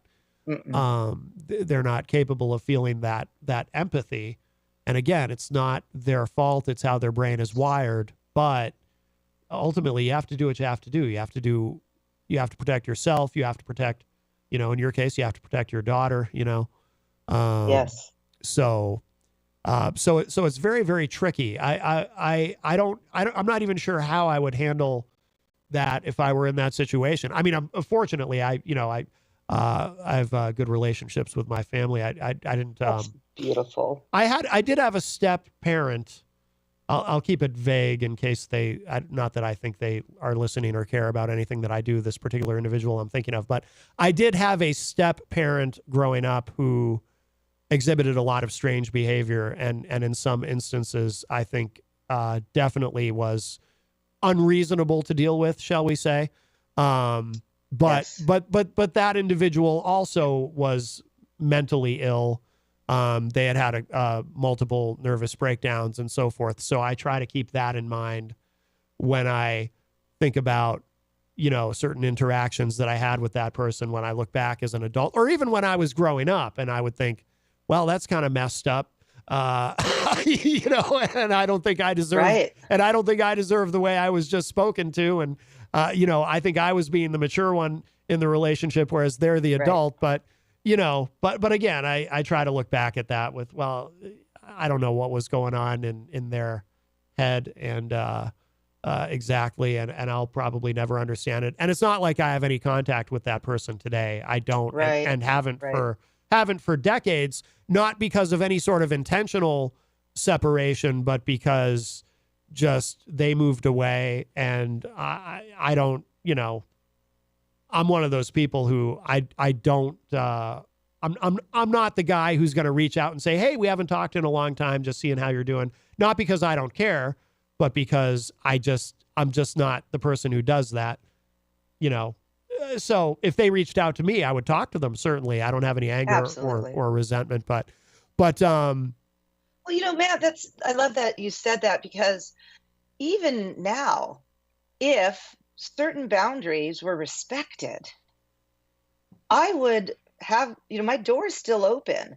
It's one of my counselors said to me, somebody that I've moved, and somebody from Washington State that I used to see, she said something about, as we were working through how to have a relationship, or what does it look like in a relationship with a family member that's a narcissist, a parent, for instance, or borderline personality disorder.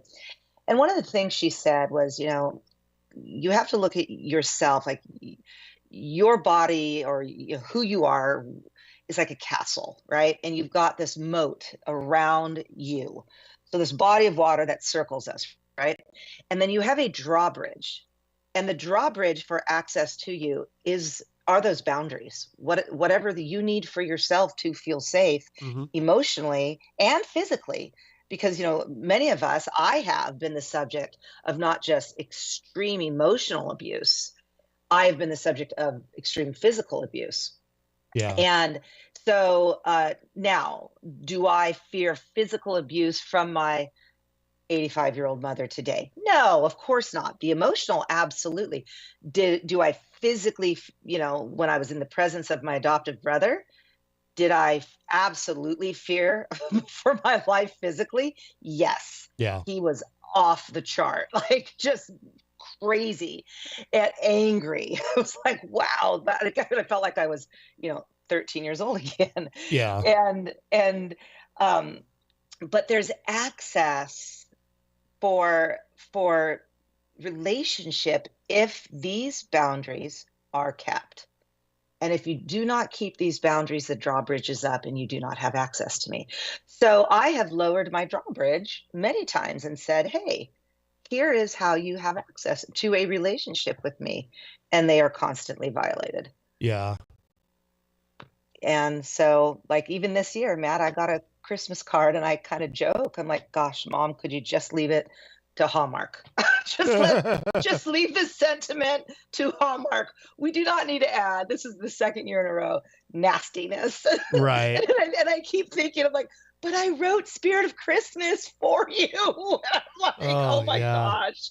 I'm like, okay, let's move on. And, but yeah, I think that's, it's where I land on it. I know and I respect some of my friends who have like zero. We have no contact. Like, okay.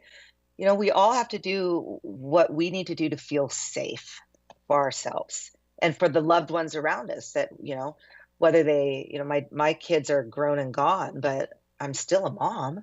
Yeah. I'm still very protective and they can fight their own battles. But, I think all of us who have kids, it doesn't matter if they're 30 plus, touch my kid and you're going to see a whole different person. Right. Of course. Of course. Yeah, absolutely. Do you hear, as you've released, because you've released, how many albums do you have at this point? You've released a few, right? So I have only released the debut, but I've got, them in queue. Oh, okay. Gotcha. Yeah. Yeah. So since the debut, and by the way, one of them was considered for a Grammy nomination. Is that correct? It one was of the tracks? or a Grammy consideration. So the Nancy, it's self-titled, so it's Nancy Monet, and it's my debut album. The one that I came in and chatted with you about those couple times, that did receive Grammy consideration this year, and for Best Rock Album and Best Engineering Non-Classical. And I would not be honest with you, Matt, if I wasn't surprised. And, my producer laughs. He goes, you shouldn't be so surprised, Nancy. It was good stuff. And I was like, yeah, but, I'm in a sea of genius. And I love artists and I'm cheerleading all of us on, in our art. And to receive that so early on in releasing what I'm writing, right? I'm not early on in my musical performance or even career. I've been playing for years. You and I've talked. I mean, that's part of my story. I played, under the threat of violence in my home growing up after my dad died. I could not play piano when anyone was home. It was never going to happen. And then I picked up a small little acoustic guitar from a garage sale for $5 with a pitch pipe and learned to play guitar at 2 a.m, as a teenager, having to go to school at 7 a.m. Yeah. I think I slept through my first 3 periods every day. Yeah. My junior and senior year of high school. Yeah. Because I was up playing guitar. And yep. And so I'm not new to the world of music, but I'm new to writing and releasing my own music. And so it was an extraordinary honor. And just to be considered with a group of amazing artists. Yeah. So no, that's remarkable. Do you hear from people who identify with the themes of your songs? Yes. In fact,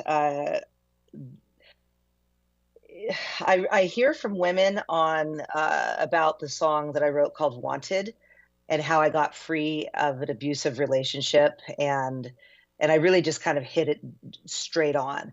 And I hear from a lot of men about Don't Let Her Ruin You. Yeah. Crying, thank you. Oh my gosh, how did you know? You wrote a song about our life. And that means more to me than anything, because that's what it's for. It's to relate and hopefully other people identify and find their own path, right? To what makes them whole. Right. And the freedom within that. Yeah. I also heard from, actually belong to a group called Serendipity Doodah. It's a mama bears group for mamas that are the parents of LGBTQIA children and even adult children. And they were very excited about the song My Expansion, which was about my daughter coming out as queer and changing me early in her life. So yeah, that's probably relatable for so many people. So that makes sense. I'm not surprised that you've heard from people about that. Yeah, that was when you say that changed to you, how did it just kind of give you a different perspective on because you'll often hear people say, I had certain ideas about what it was like to be LGBTQ plus or whatever, and then a family member comes out and you kind of go, I think for a lot, this is my perception, is I think for a lot of people it kind of I'm thinking, I mean, we don't really get into politics on this iteration of the show, but I'm thinking of a couple of so I'll be a little bit vague, but there are a couple of well-known very conservative politicians who have at various points come out as being pro marriage equality because they had children who were gay, and so on that one issue they departed from their conservatism because having a family member who's gay kind of makes you go, oh, okay, so real human beings can be this way, and yes. And I love this person, and because I love this person and they are this way, I guess being this way is okay. For lack of a better way of putting it. So, I mean, I'm curious how it changed you when your daughter came out. So I love everything you just said, Matt. Even that this is not a political show, right? I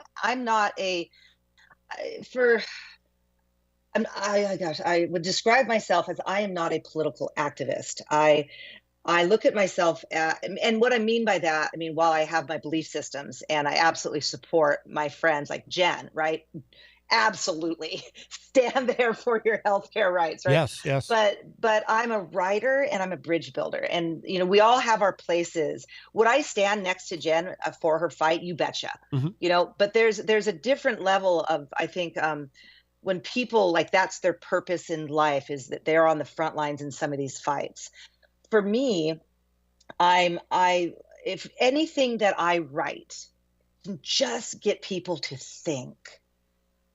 Being able to have conversations, whether or not we 100% agree with each other, that's not what this is about. We were never even, humans were never intended to 100% agree. Right. We were intended to figure things out and come to solutions that work, right? So if whatever I write can create people that maybe are thinking about it, but then, okay, well, let's have a discussion about these topics like this one. We don't have to make it extremely political, even though it can divide us politically, right? But I was raised very conservative, very rigid. Yeah. Right, wrong, black, white. It was intense and very, rigid, religious, conservative. Yeah. And so I entered the world as an adult with this, that's all I knew, was that was the way. Right. There's one, and it's this one, right? Yeah. And then I have this beautiful baby girl who just from the day of birth, she just wrote her own way. I mean, it was like, and as she got older, I watched other friends who were rigid and conservative and ultra. I call it like a damaging religiosity, right? Where it's an us versus them, and there's very little inclusivity. And whether listeners or anybody that I talk to lean towards religion at all, I would say the overarching message in healthy religions is love. Right. Yeah. That's what it's. Love one another. I think Jesus might have even said something about that. Quite possibly correct. He might have. I don't know. Perhaps. And so here's this young girl, 5 years old, and she's already challenging me on my belief systems. And I'm watching friends who had the same upbringing, conservative, rigid, religious, ultra, the unhealthy sides of religion. And they're losing their kids. And the kids are getting older and kids are starting to rebel. And I thought, Hannah really challenged just from the time she was little. Why do you think that way? I'm like, because and then as parents, because that's what I was taught, therefore we teach that to you. And I was like, I don't know if I like that answer. Right. And then we also, or the famous line, parents, because I said so. Why? Yeah. And I taught her early on. I said, look, if you disagree with me, we have just a few ground rules. And you can always come and talk to me about a decision I made, or even a thought process that's, a decision based upon a way of thinking. You can come and talk to me about it. And if you present your case respectfully, articulately, with no temper tantrum, I promise you, I will consider and change my mind. If I said no to something, I will absolutely consider and change it to a yes. However, if you come in screaming, the answer is a hard no, and we will not even talk. Yeah. So I'm serious, Matt. 5 years old on, I think I raised the greatest debater of all time. Oh, no kidding. Yeah. And so when she challenged, let's go bring that back full circle. So when she challenged me, why, Mom, as she got older and she came out as queer, I was like, oh, okay. And I'd already been evolving and changing, and I'd been asking questions of and I'd have to be quiet if I was, in a group of people who did not accept LGBTQIA, right? I actually had to be quiet, because if I stood up for my daughter or that community at the time, I was subject to judgment. Yes. And right. And so that took a long time for me to really kind of walk through, and I watched and then had continual conversations with my daughter, and I grew. I didn't actually have a really open understanding of how a parent could change their belief systems until my daughter really just kept asking why.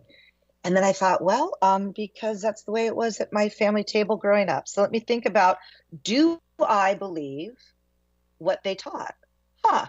Maybe I don't. What other belief systems are out there, and what are other, sides of the political spectrum even saying? Let me listen to what they have to say. Yeah. And all of a sudden I entered a very different phase of my life, and I would call it balanced, I suppose. Now, of course, I lean more liberal than I ever did. Do I have some conservative thought processes still? Sure.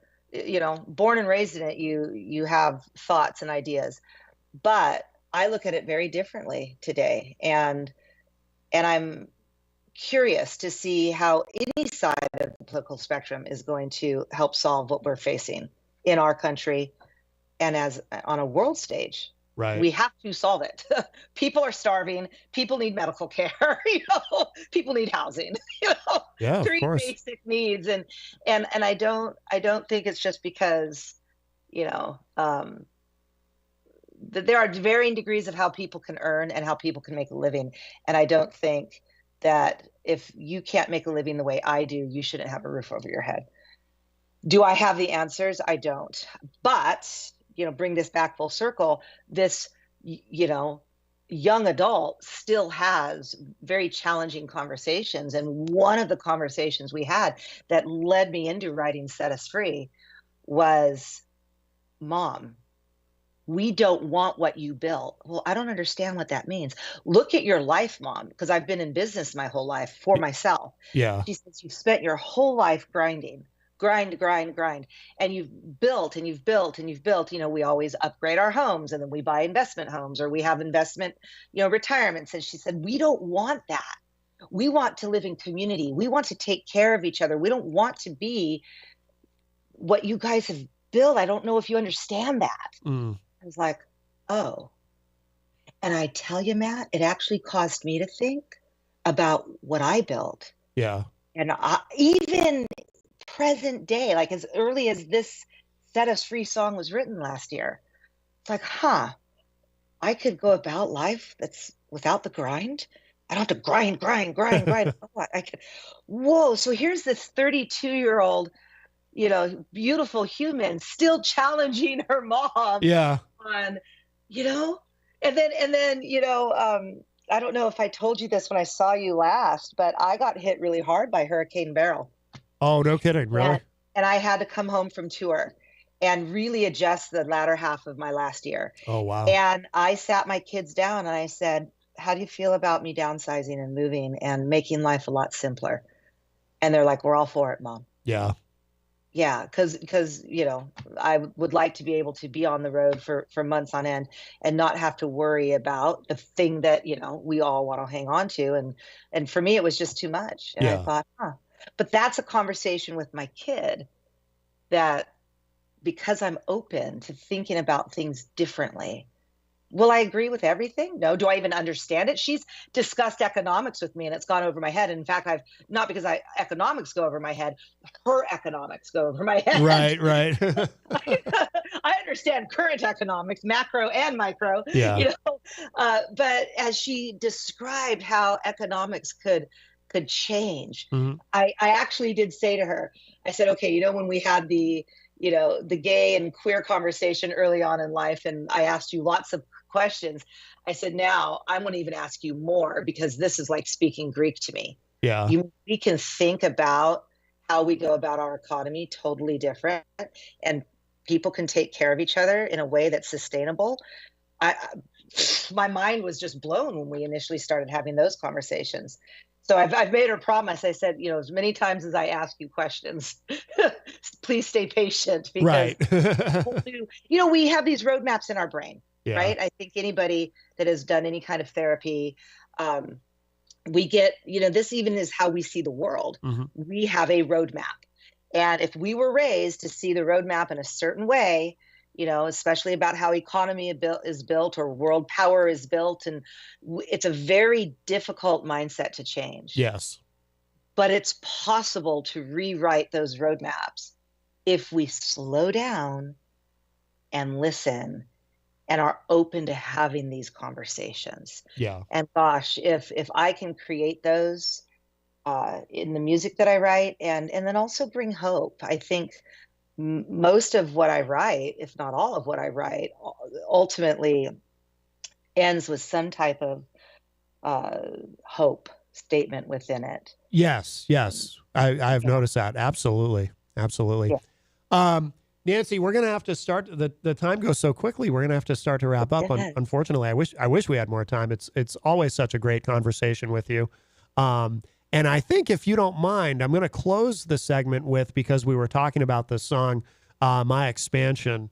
I think that would be a great way to close. And of course, we opened with the new single, Set Us Free. Thank you. Absolutely. And we should remind people too, before you go, where they should go online to keep up with everything that you're doing. And of course, Matt, that's very kind. Of course. Yes. So please find me on social media. I am very active on Facebook. So if you find Nancy Manet, Manet, I have a verified check mark. You'll see me sitting at a piano.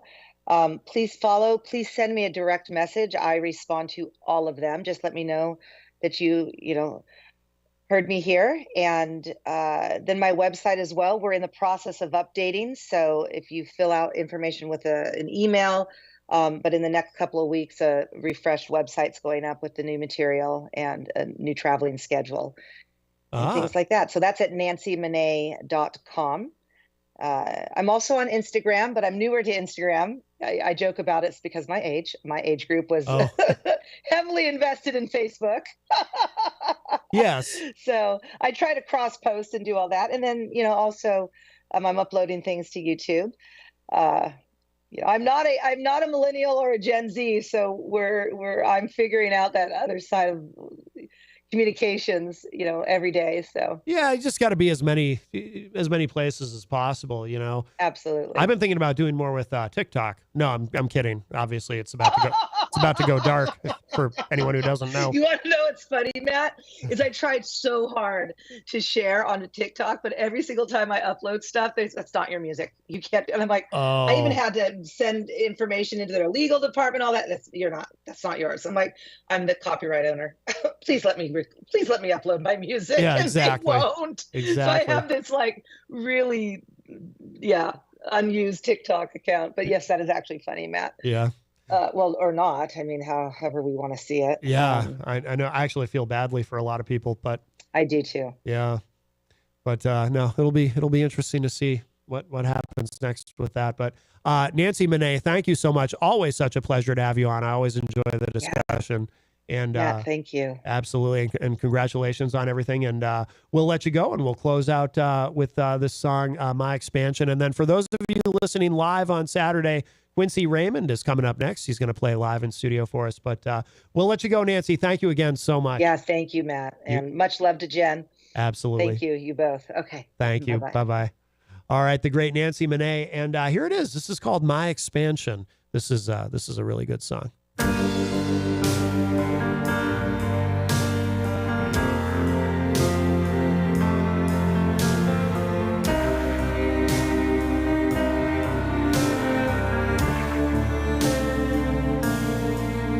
You enter the world, and out of the gate, you never accept status quo today.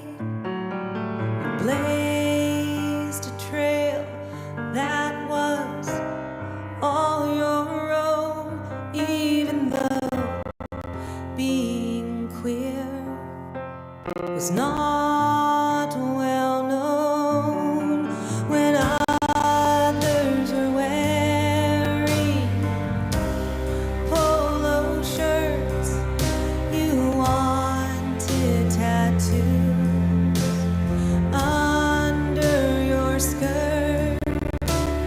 Being like them was never okay. You began to proceed in your special way. Oh, you are my expansion.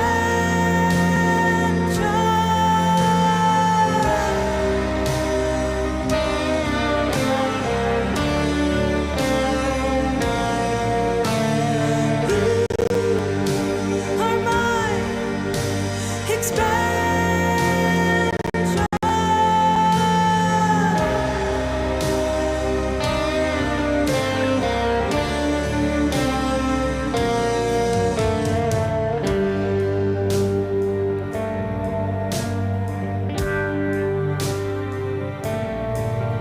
You taught me to think that the world was not as rigid as I showed it to be.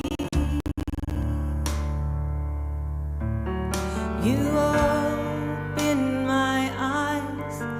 There so much more to consider than all the years before. You don't believe exactly what I do. Yes, engage the world as the authentic you. Your path is your path, it's not mine to judge. My job is to love you with love from above. Oh, you are my expansion.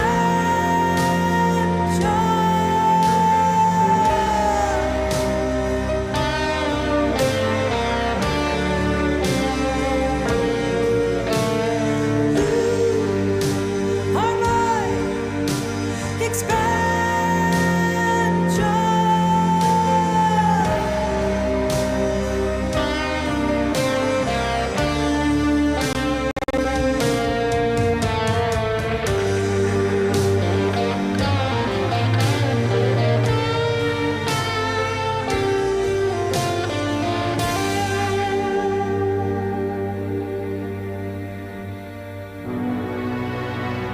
In times of crisis, you need a law firm that stands by your side. With over 40 years of experience, Craig and Getsoulis is dedicated to fighting for your rights. As former state prosecutors, our attorneys have the knowledge and trial experience to provide an aggressive defense against any charge, from DUIs to homicides. If you've been injured, our compassionate team will assess your case and fight for the compensation you deserve. Serving all of New Hampshire, Craig and Getsoulis is here when you need us most. Visit CraigGetsoulis.com for a free consultation. Craig and Getsoulis, your advocates, your allies. Bring your kitchen to life with Queen City Cabinetry, located at 87 Elm Street in the historic Sunbeam Mall in Manchester. Open Monday through Friday, 9 a.m. to 5:30 p.m. and Saturdays, 10 a.m. to 2 p.m. They can be reached at 603-222-2007 or on the web at queencitycabinetrynh.com. Come see the possibilities. Queen City Cabinetry, another proud sponsor of WMNH. Diz's Cafe is the place to put a smile on your face. Judy and the crew will take care of you. Bring your appetite and treat your taste buds right. Diz's Cafe is always a winning choice. Breakfast, lunch, or supper. Diz's Cafe at 860 Elm Street in downtown Manchester. Dine in, take out, or make a reservation. Call 603-606-2532. Eat, drink, and be happy. Diz's Cafe. When it comes to keeping WMNH on the air and your own personal or business computer needs, trust Groland Computers. Located on Elm Street in Manchester, Groland handles computer repair, virus removal, and custom-built systems. Are you looking for budget-friendly options? Check out our selection of fully inspected used computers. We offer tailored on-site solutions. No unnecessary expenses here. Visit Groland.com or call Groland Computers at 603-645-0101. Your tech, your way. Trust Groland Computers.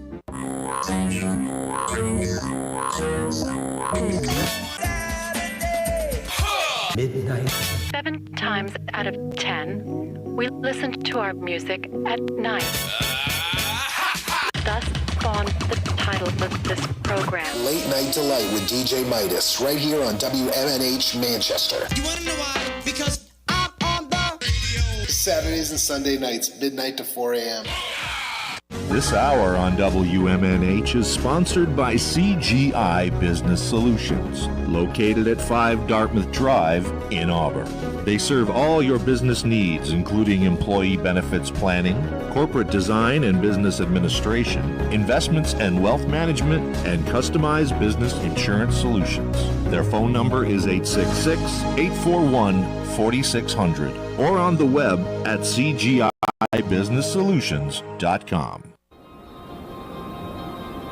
Behold the harmony of airwaves as you immerse yourself in the captivating frequencies of WMNHLP, the sonic heartbeat of Manchester, transcending through the ether at 95.3 megahertz frequency modulation. Our transmissions emanate from the zenith of 1000 Elm Street. Venture into the heart of our creative realm at 119 Canal Street, where innovation and sound collide. We bear the imprimatur of Manchester Public Television Service in the venerable city of Manchester, New Hampshire, USA. Enrich your auditory journey with the depth of our licensed residents. Dispatch your missives to WMNH953@gmail.com or traverse the virtual corridors of WMNHradio.org. Engage with our sonic vibrations by communing with us through the digital channels. Your radio beckons, eager to enthrall you with its mesmerizing cadence and envelop you in a symphony of boundless auditory wonder.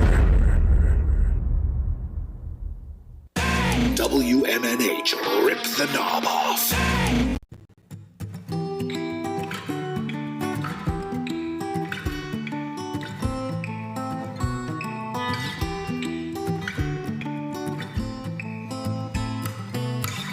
One last drive out to the beach before the sweet and bitter end. The clock is ticking on the beat as we embark on our descent. It seems our circle is complete. The skies are turning gray, and they surprise me with relief. Now our worries wash away. Forget what you're losing. Just keep moving.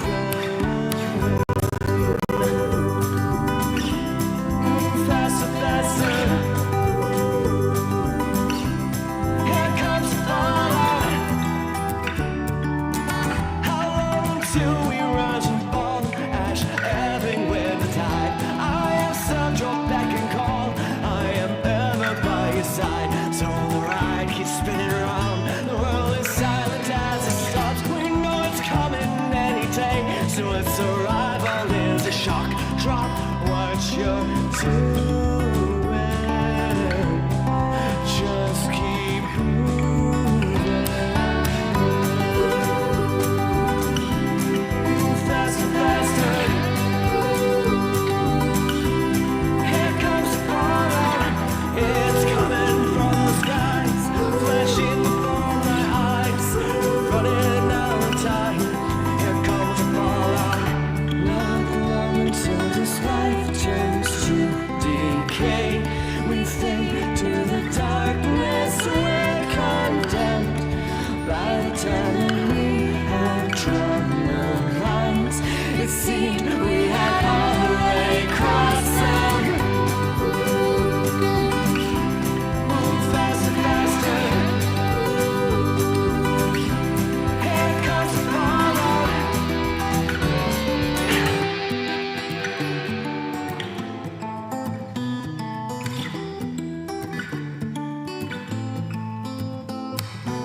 So here we are at journey's end, the war that ends all wars. We forgot why it began, that doesn't matter anymore. There are no winners, only death, the death of everything we love. You still think that there's a God, as the bombs rain from the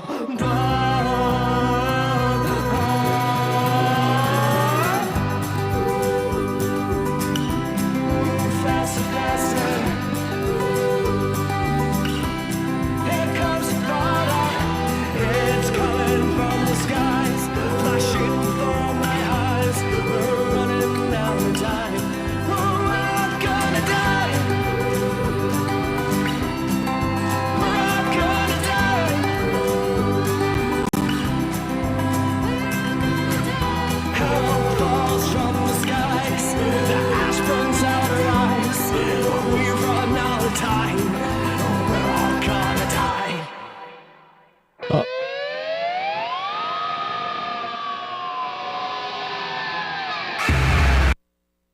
That ending was a surprise. Hey, welcome everybody. I love it. That is A Bright Future. That is Quincy Lord. If you are listening live on Saturday, we have entered our third hour numero trace of Matt Connarton Unleashed, and we are live from the studios of WMNH 95.3 FM in glorious Manchester, New Hampshire. And today is Saturday, January 18, 2025. And let me get that mic up for you there. Quincy Lord is here with us live in studio. Good morning. Hello. How are you? Good. Welcome back. I saw you using a cheat sheet on the calendar just then.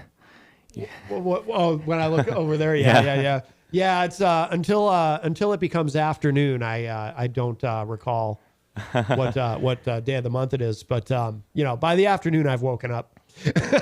Same. We'll get there together. Yeah. So welcome. When was the last time we had you? We haven't had you since we've been here. Yeah. So I think we had put out with my band Sunset Electric. We had put out an album last November, and it was a little bit before that came out because we had a couple singles for you to play. So yeah, it must have been early last November, maybe October. So over a year. Yeah. Long enough. And the band is still going, right? The band's still going. We have a couple shows coming up. I'm sure I'll blab about that as the day goes on, but we're having a good time. But I've had all these songs collecting for a while and decided to put out this solo record that I'm here to talk about, obviously. That was the title track, if we didn't say that, A Bright Future. Yeah. I listened to the whole album. You sent us the whole thing. I love it. I love the whole thing. Is just great. I appreciate that. You said, so this is a collection of songs that you've been accumulating for a while now? Yeah, this is, I've been telling myself I was going to do a solo acoustic record for a while because I've written a lot and there's a lot of songs that don't fit what the band does. So okay. But there's 15 songs on this, which is obviously too many, about 5 too many. But basically, it's broken into 3 groups of 5 here, and there's the last 5 songs, which I just see as extra, are acoustic versions of songs we've already put out. Okay. Songs the band did on the last record, or one's a single we've done since. One's a song I did with my old band in like 2019. But okay. And then there's 5 songs that are very old. Some I wrote when I was a teenager, which is a lifetime ago. And so there's 5 very old songs, 5 new songs, and 5 songs that are re-released acoustic versions. So I was like, let's just stick them all together and put them out there. So it's not the most cohesive unit, but I think it's I enjoy it. I like to have that they came to life, and I can be like, okay, I don't have to. You have this one, on the back of my mind, like I want to do something with that song someday. Right.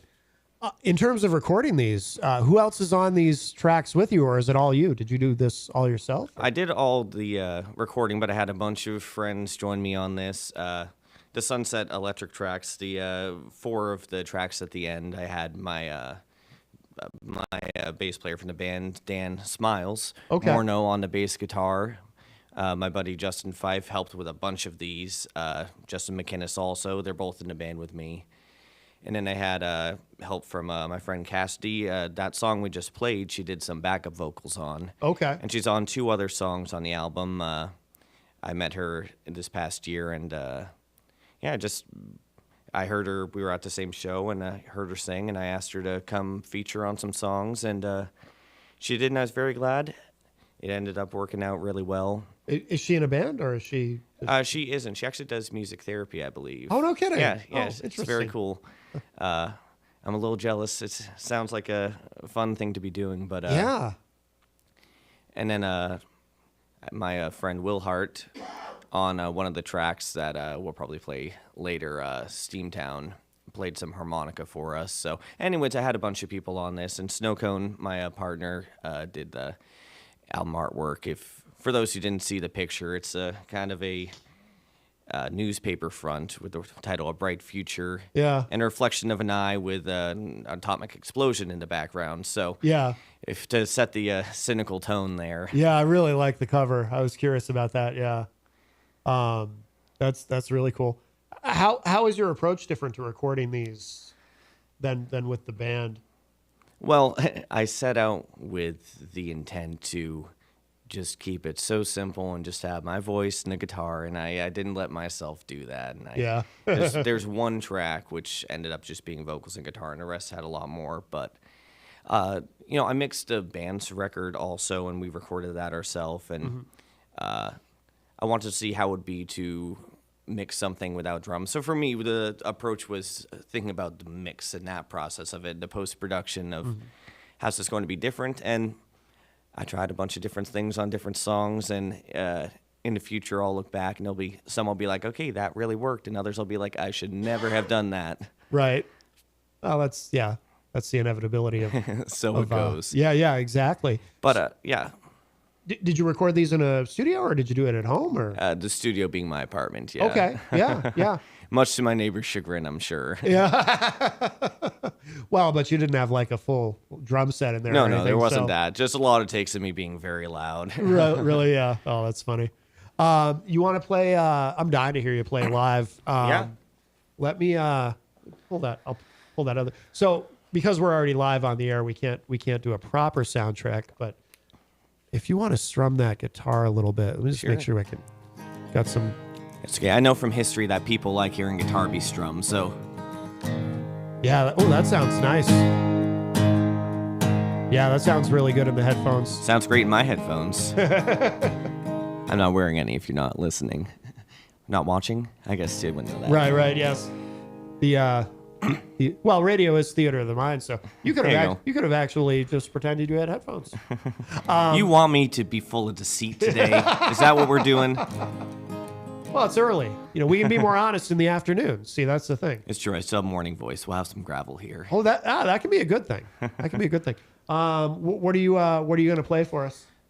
So this song is called Dive, and it's actually from this album and anything I've released, probably the oldest song I have, because I wrote it as a very angsty teenager, I think. I was probably 16 or 17 when I wrote this, but I always liked the song, and it's it kind of my experience with Catholicism and breaking away from that. Oh, interesting. So, I was raised Catholic, and I think a lot of people can. I haven't even heard you play it yet, but I think a lot of people can probably relate. You said, excuse me. You're gonna make it. I'm not sick, but I was sick, and like this cough just lingers forever. Oh, it likes to do that. Yes. But this is the first song you wrote? Not the first song I wrote. No, okay. No. Just of the songs I've released, it's probably the oldest. Oh, I got you. Including the songs I released back in like 2017. Okay. Very, very old. I have notebooks and notebooks full of songs, but this is the oldest one I probably recorded. So oh, okay. Okay, cool. You'll hear the angst. Yeah. All right. I look forward to this. So if you're just joining us, Quincy Lord is here with us live in studio, and he's going to play. What's the name of it? Dive. All right. Whenever you're ready. Lead me home in the dark. I will find a way to start. Forgive my sins and make me one. Refute everything that I've done. While you're drowning in your light, you wear a veil to mask your spite. You say that I should know my place. Well, scars run down my face. How could you believe it's true that God sent me to challenge you?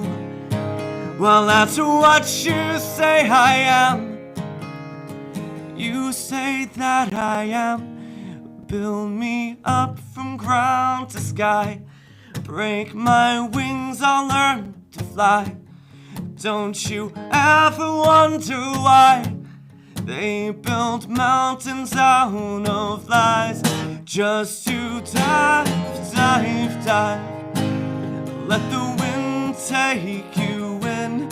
Oh, dive, dive, dive. Through the blessings and the sins. Find a shadow in your mind. Call him friend, tell no lies. Then just dive, dive, dive. Don't ask why. Adorn your neck with guilt and pain. Hear the laughter and the rain. Pray for the unholy one. Not the one that end is gone. As children learn to walk, you teach them how to talk. All the words not to say, and and prayers I'll never pray. Take the bread and drink the wine. Sit still, memorize your lines. No, I told you that I'm done. Never meant to hurt anyone. Build me up from ground to sky. Break my wings, I'll learn to fly. Don't you ever wonder why they build mountains out of lies, just to dive, dive, dive. Let the water take you in. Oh, dive, dive, dive. Through the blessings and the sins. Tell the shadow in your mind you can't accept his lies. So you just dive, dive, dive. Well, dive, dive, dive, dive. Well, dive, dive, dive, dive. I love it. I love it. Quincy Raymond is, I'm sorry, Quincy Lord. How dare you? I slipped there. Is here with us live in studio. You know why that happened? Because I tagged you on Facebook with the picture I just shared out. But no, what a great song. I had a feeling I would find that relatable and enjoy that. Does I just out of curiosity? Sure. Obviously, so with that song, you were raised, I assume, in a Catholic family. I was. How do they? Does anyone in your family have they ever said anything about? Have they heard that song and said anything about it? Or? They have. Well, what I used to hear from, because as an angsty teenager, I did sing that up in my bedroom, and my father would hear me going, dive, dive, dive, and he'd be like, are you saying die, die, die? Like, what is that song you kept singing? Yeah. The comments I've had from my family since releasing it have mostly just been that it sounds angsty, and they aren't wrong. Okay, good. I haven't been confronted in any such way. I get along with my family. We're on good terms, so gotta poke the bear a little at holidays and such. Right. No one's threatened to have an official papal excommunication or anything.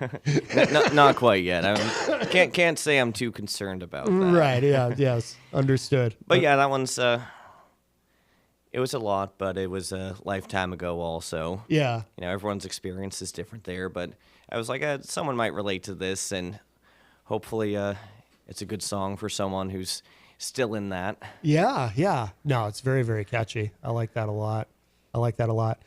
Quincy Lord is here with us, and we're talking about the new album. Where does the you talked about the artwork, but what about the title itself, A Bright Future? It's just the that's just I don't know where it came to me. I had just been working on lyrics for the song A Bright Future, which I don't believe ever says that, but at some point I was thinking about what the title should be and looking at the track list and the other names, like, all right, what would be a good title? And as that song was originally called Faster, Faster, which is something I repeat a lot throughout the song, but it just had the right kind of cynicism to me. Once we found a picture, I had the idea for that name to come out. And that song itself, by the way, the title track, A Bright Future, I wrote that because my partner's one of her favorite genres or types of song is really upbeat songs about the world ending. Yeah. So like We Will Become Silhouettes by the Shins, It's the End of the World as We Know It by R.E.M. obviously. Yep. Songs like that. And she was getting ready for work one day, and it must have been a weekend because I was home, and I was just following her around going, dun, dun, dun, dun. Dun, dun, dun, dun. And just making up words I heard, and you're like, I actually kind of like that. Let me see if I can turn that into something. Yeah. Oh, that's cool. Basically, the goal was to write an upbeat song about world ending, right, nuclear right. fallout. Yeah. No, I like it. Yeah, I was trying to think of some more examples of. It seems like there are quite a few. Yeah, you mentioned The End of the World as We Know It, R.E.M. What else is? Oh, you know one that nobody ever thinks of is. Do you know the song "Wake Me Up on Judgment Day" by Steve Winwood? I don't. Yeah, no one remembers that one, but You did. But except me. Yeah. Steve Winwood would be very glad right now. Yes, yes, he's still alive, right? Steve Winwood. As far as I know. I think he's still. I haven't with us. talked to him in a while. Yeah. Are there other themes, or is there a theme? I probably not to the album, because you mentioned that they've kind of come from different times. Absolute chaos. Yeah, It's yeah. all over the place. It's no rhyme or reason throughout. But it is cohesive because, like I said, I listened to the whole thing, and I listened to everything at once. I didn't, it's not like I listened to some and then listened to Right. more later. So to me, it seemed really cohesive. Well, despite when they were written, at the very least, they were, for the most part, they were recorded or at least mixed at the same time. Yeah. A couple of the songs that did start recording in 2018, 2019, it was just like, I'm not redoing this. I'm just going to keep those files. And Yeah. I sound the same, I'm sure. It's going to be fine. Right, right. But no, it's not really a theme. I mean, With a Bright Future was just the reason that was like the strongest feeling is why I guess I kept that as the title for the album. Just, there's a lot of anxieties. I think Monday is going to be an anxious day for a lot of people. If you have no idea what's going on in politics, Ugh. you can figure it out. But yeah, which Ugh. well, there is that. But just a lot of terrible things happening in the world at all times, and general consciousness of that is enough to weigh on someone, I think, and gotta keep living life as in the world we are in, Yes, yes. Hope for the best. Oh boy. Yeah. Sorry, I started your political wheel turning here. Yeah. Yeah. We used to do politics on the show, and then we took that element out of the. I didn't know you took it out, honestly. Out of the WMNH version of the show. Now I only do that online. But but I am. You're gonna make it. Matt needs a little drink. I think of water. that's what's causing my cough is the sense of dread and doom I feel. But anyway, well, I do need a gulp of water. That's right. We're just gonna play a little waiting music while. That's right. Oh, I like that. That's nice. It helps bring my stress level down too. It's very peppy. You could make a song about the end of the world out of that. Sure could. But you could just make it about Monday. Although it is Martin Luther King Day too, Monday, so that's positive. There you go. It's weird though that these two things are converging on the same day. Yeah, they don't seem to go together. No, they really do not. They certainly do not. Yeah. But now that's the least we can say about it. yeah, exactly. Now with the band, so with Sunset Electric, I know them. Yes. So are you, while you were recording this album, did the band keep going, or did you guys take a break while you were doing this? Oh, no. The band kept going. I did this very slowly over this past year. Okay. There was like weeks of focus and weeks I didn't touch it at all, and that's some of it. That was just writing songs. But no, we've been playing. We have a couple shows coming up. We're going to be at a Huskies Pub in Worcester on the 8th of February, and we're around. But we have been working on a new album also. We're in the writing stages, but we're almost done writing the next record. And excellent. Which, sometimes I would start a song intending it to be for my solo thing, and I was like, no, the band will like this one. And, yeah. Just bringing songs into them and seeing what sticks and what they vibe with. So, yeah. But no, we've still been going. We have a great time playing and practicing, and yeah, it's a blast. I always look forward to playing with the band. I like playing the solo shows too, obviously. It's a whole different experience. I can play soft stuff. I can get more lyrical, but the energy is great when the band's playing and people are clapping and singing along, and we're full of antics and jumping around and messing with each other. It's always fun. Yeah.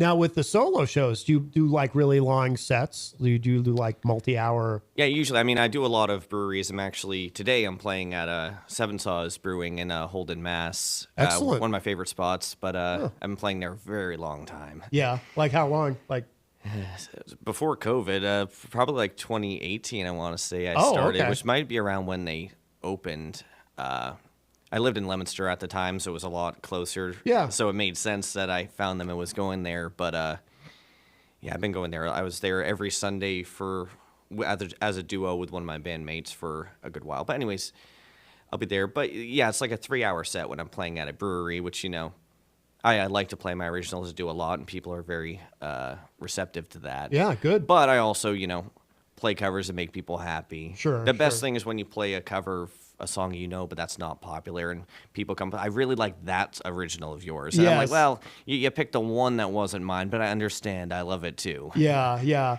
No, it's funny when that happens because, yeah, you know, we've had a lot of guests over the years who, you know, they'll do covers, but they'll do something obscure, Mhm. and then people don't even know. Yeah, it's just associated with them forever. Yeah. I was in a band where we, years ago, a long time ago, I was in a band called My Life Crisis, and we did a Kiss cover, but we did a song called Hate, which is from their most obscure album that Mhm. only the most diehard Kiss fans even know about. And it sounded so much like everything else, like all our originals, that, yeah, nobody knew. You know, What did you do in the band? I was a bass player. How'd Yeah. you like it? Do you still play? I haven't picked up a bass in a long time. Yeah, but I used to be. I was pretty active. At one point, I was in 3 different bands at once, and we were all Nice. doing a lot of shows. And but I never started a family because obviously you can't do that if you have kids. So I avoided that. But yeah, now I'm just too busy with other things, so I haven't played in a long time. But sometimes I miss it, and then I remember all the work that goes into it, and it's like, Yeah. nah, I don't miss it that much. It's a labor of love, I think they'd say. Yeah, absolutely. But the nice thing about what you're doing when you do it solo acoustic, of course, that opens up a lot of different places you can play, and like you have no shortage of opportunity, yeah. I'm sure, as far as where you play. Yeah, you can. One person can fit in wherever. Exactly. Flip side, if you're having a bad day for your voice or you're just all over the place, you have no one to blame. Like, oh no, the drummer was hammered that day. Like, you can't blame the drummer when it's just you. Like, no, that was just me not being perfect. Sorry, guys. Yep. It's been known to happen. Yes. If you're just joining us, Casey Lord, Casey, what am I doing? Quincy Lord. Matt's having a day. I am. I'm thinking about Monday. I'm gonna write it down for you next time. Yes. I'm thinking about Monday, and I'm distracted. Nothing too terrible. At least not the first day. Nothing terrible will happen, I'm sure. The next day, I think there's some terrible plans. The But next- we should probably. The next day, yeah, but we'll enjoy the holiday. The next Right. day will be terrible. But do you want to play another live one for us? Yeah, why not? Dying to hear another one.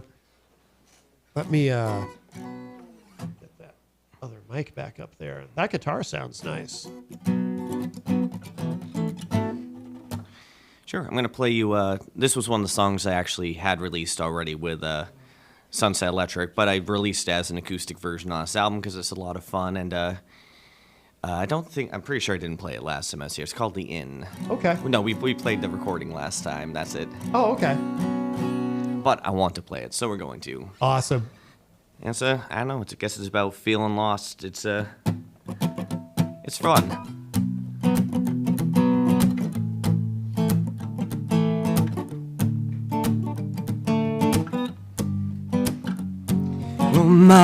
Oh my, you're a sight for my sore eyes. Lead your footprints from the dark. Come sit by the porch lights. You were in a dark place. We've all given to desire. With a blind leading the blind. And you're preaching to the choir. And I said, oh, tell me where to go. Where can I lay my bones? Where can I lay my bones? I said, oh, should I go to the road? Where can I lay my bones? Where can I lay my bones? My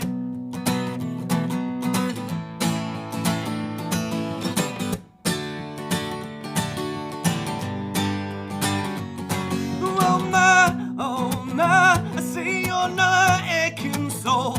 Throw your ashes to the wind, losing all control. This flickering lights, the signal of the end. You can stay the night, but you can't sleep off your sins. And I say, oh, tell me where to go. Where can I lay my bones? Where can I lay my bones? I said, oh.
searching for a home, some place to call my own, or my home.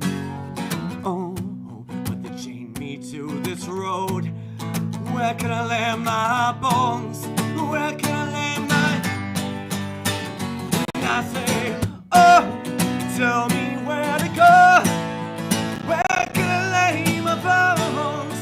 Where can I lay my bones? I said, oh, shall I call to the road?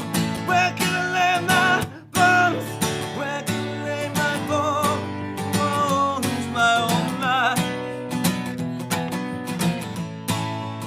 Well, my own life. Where can I lay my... Oh, that is cool. I really like that. Yeah, you think? that sounded great. If you're just joining us, we have Quincy Lord here with us live in studio, playing some tracks live. And of course, we're featuring songs from his new album, A Bright Future.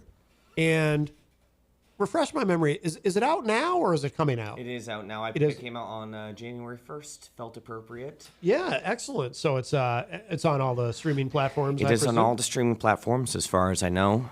We had a little issue with Apple, but it's live there now too. So for those who were asking me about it, Oh, what was the problem with Apple? I'm always curious about this type of thing. I have no idea. It was just from the distributor. It's just like Oh. delivery to iTunes and Apple failed. It said, and I emailed them like 6 times, and they got back to me last night, being like, "Oh, it's fixed now." I'm like, "Well, thanks." Oh, okay, good. Only took them a couple of weeks. It could be worse. They're busy. DistroKid? Is that who you use? Or? CD Baby in this CD case. Baby. I used to use DistroKid, but it was didn't end up being worth it. Yeah, I've heard that from quite a few people. Well, it depends. If you're someone that I have friends who just like, they'll have an idea and they'll just knock out some recording, especially if it's like house music or whatever. And Yeah. just something like that where they're or techno or whatever, and they'll just upload a song at a time, and Yeah. having a subscription, which is how DistroKid works, and Yeah. you just upload all you want as opposed to per release, then it's worth it for those people. But Yeah. the trouble is if you ever stop paying them, they take your music down, or you have to give them $50 per release, which is a lot of money. Yeah. Yeah. Wow. Are you doing physical CDs as well, or? I am. I think I have some with me. Oh, okay, cool. Yeah, that's it's interesting how that's changed over the years because when I first started interviewing bands, and it was a long time ago. And just to give you an idea of how long ago it was, when I first started, this was before I was at WMNH. Like guests wouldn't even. I should have turned that mic down. There we go. Before I was at WMNH, instead of emailing me files before people were really comfortable with that, people would give me a CD. And the move was very often, and this was typical, the CD wouldn't even be in a case. It would be on a CDR, and they would write on it with Sharpie what it was, and they would hand it to me on their finger. There's no case. And, and then, of course, eventually people got comfortable with just emailing tracks using Dropbox and services like that, Google Drive and whatnot. And then so that stopped, but also a lot of people just stopped, because there was this thought, well, everything's online now, and with Spotify and everything, there's no reason to make CDs. And so it seems like for a while, most of the guests I had, I would ask them, well, are you going to do a physical CD? And they'd look at me like I was nuts.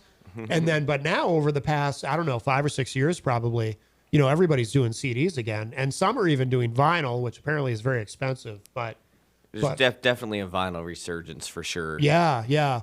Well, I think it was 2022 was the first year that vinyl actually outsold CDs. I did hear that. Yeah. Well, the biggest issue here is anyone buying a new car for the past 5 years. I'm guessing the vast majority don't have CD players in them. Yeah. I bought a new car last year. I had to get rid of my old one, and I went from having a 6 CD changer that I had all my favorites in, and that one of those books that just has full of little CD sleeves. Yes. Have a couple hundred CDs in there, and if you're driving out in the boondocks and don't have service, didn't have to worry about having songs on my phone. I could just Yeah. listen to, and I like listening to records start to bottom. A lot of people Yep. don't like doing that, don't have the attention for it, but I like to commit and see what's going on. Yep. But I've always liked doing CDs. It's good to just have like a little something.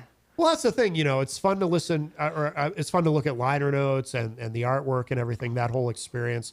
I mean, that's, when I was a kid, I always loved, if I was really into an artist, I would actually read everything that was in there, like who their manager was, just everything. If I was really into somebody, this guy played saxophone on that one song. That's very interesting. Yeah. Because I could get obsessive. I still can, but but it's cool that it never went away. Even cassettes. I think it was about 5 or 6 years ago. I was on Bandcamp.com and just looking for new artists in the area, and I found somebody who was making cassettes. And the first one that I found, I thought it was a fluke, and I was like, "Oh, they're doing this kind of retro thing." Is it like an indie pop band from Keene State College or something? And then I found more. And I'm like, oh my God, this is crazy. But it's definitely a retro hipster kind of thing. I mean, the only people I really usually see selling cassettes are like folk punk / crust punk bands and very DIY and indie people.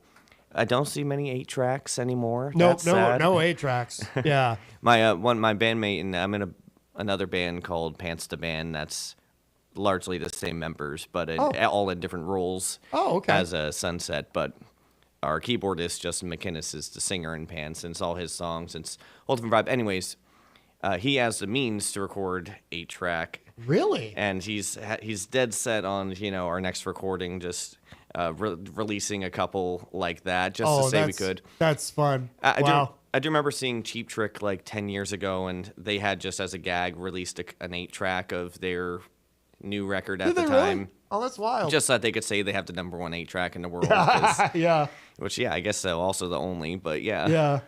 I was in a band called The Jinx. This was like 20 years ago, and we had a running joke in the band that we were going to release like a single. And of course, but if we did that today, it would kind of be almost normal. People would be like, "Oh, that's cool, the retro thing." Yeah, and then it'd be like, how do we use it? Right, exactly. 8-tracks also have the dumb thing where they like flip over partway through, and sometimes in the middle of a song if they plan it poorly. Yeah. Or the track list will be in a different order than like on a CD or vinyl, a different order than they intended, just so it fits. Yeah. And like that's not okay. Yeah. But it's interesting to see how the technologies change and how some things never go away. A lot of people have this impression that vinyl went away and then it came back, but it never actually went away. No. I mean, even it got cheap is what happened, and then it got expensive again. Yeah, exactly. But even at its lowest ebb, all the major labels were still releasing, limited edition vinyl or whatnot. But it was always like a cool thing that bands did. It's just very expensive, so it's often inaccessible to smaller bands. Yeah, and I'm convinced there's no statistical data to prove this, but I'm sure that most people, probably the vast majority of people who buy vinyl, don't even have a record player, don't have anything to put it on. They just buy it because, if you're really a fan, I'm talking about if you're buying like brand new vinyl, not if you're going to, if you're going to a record store and flipping through and buying used, old vinyl, obviously you have something to play it on, probably, unless you're looking for something rare just to have it.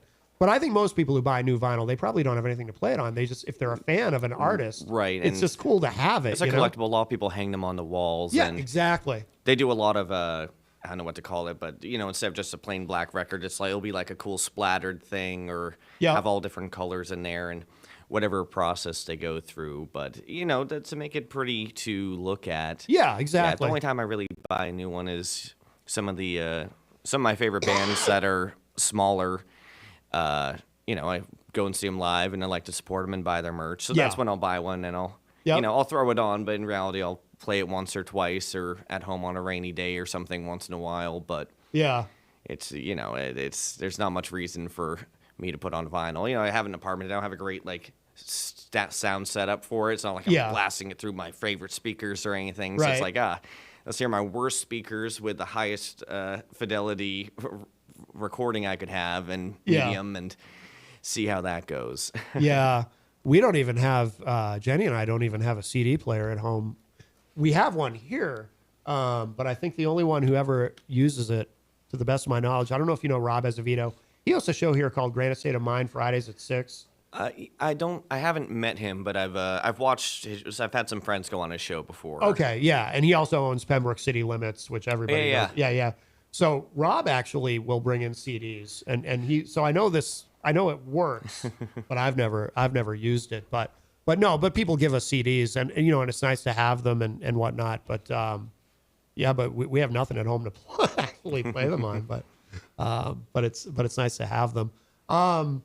I was curious. And this occurred to me as you were playing that song. That was called Bones? The Inn. Oh, The Inn. With 2 N's. At least 2 N's. You can use more if you want. Where did I get Bones I from? do say Bones a lot in a song. That's why. Okay. Do you say the N's in the song at all? I say the Inn a couple of times. Okay. But once it's with 1 N, once it's with 2 N's. So right. So it's different. There is a total of 3 N's across the N's, but I gotcha. Now, I was curious, what goes into your decision when you write a song, whether it's something you should keep for yourself or something maybe to use for Sunset Electric? Like, do you kind of have some criteria in your mind, or is it just a vibe thing? Yeah, or? I mean, sometimes largely that last bit, sometimes I do go about writing a song and I have it with the band in mind, and I'll write it and, think about what they're probably going to come up with for their parts or how they'll react. But yeah, what I've been doing... I'll backtrack a little. So on the record we put out last year, Graffiti Hearts, the majority of those songs I had written ahead of time, some like years prior. So a lot of that was me bringing completed songs to the band and then, making some small adjustments. But sometimes I was a bit of a jerk about this needs to stay like it is. And yeah. So since, that album was put out, everything I've done with the band... I've tried to bring them the songs before they're, completed. All right, here's a verse and a chorus. Here's, how far I got on day one of writing, like with a spark, and then I'll bring it into practice and be like, what do you guys think of this? See if it sticks. See if they vibe with it, and if it doesn't, that's all I need to know. And other times it's like a softer, gentler song, and it's clearly not going to be the right vibe for them. So yeah. Some mix of the two, but it's usually apparent when I start writing it if it will be something they'll like or not. Yeah. Now, do you have, obviously, so you went, 15 tracks on this? A few too many, 15. I don't 5 are re-released, so I'll call it like, I see it as like a grouping of 10. That's okay. Like the album and then extras. Yeah. Do you have even more that you recorded that you decided to leave out or maybe use on a future release? Or? I have many more that I have, another 20 songs I considered that were old songs that I considered putting on this, but we'll see. There's another Problems with Catholicism song that I was like, those would go well together. I'm like, maybe I'll spread it out and just make sure that notion stays, something to talk about at holidays. Was it hard to because you have so many songs, was it hard to kind of pare it down and make were those hard decisions? Well, it was less that and more, I wanted this to be a quick thing. Yeah. It did not end up being a quick thing because I couldn't, I kept being like, oh, well, this song I half wrote, maybe I could just finish that and put it on. Like, I'm not going to, the band, it doesn't fit the band. Maybe I'll just, and then I just, because I was doing it alone, there was no one to tell me no. Yeah. Or stop, or you have enough songs, or you don't need to record 16 layers on that song. I'm like, yeah, but I want to play the banjo. Who's going to stop me? Me? No. Right. I want to play the banjo. I want to play the mandolin. I'm going to do them. Yeah, yeah. So you play both, there's both banjo and mandolin, that's all you? Not as well as, I played all of that on the album. I mean, each is only on one song. Okay.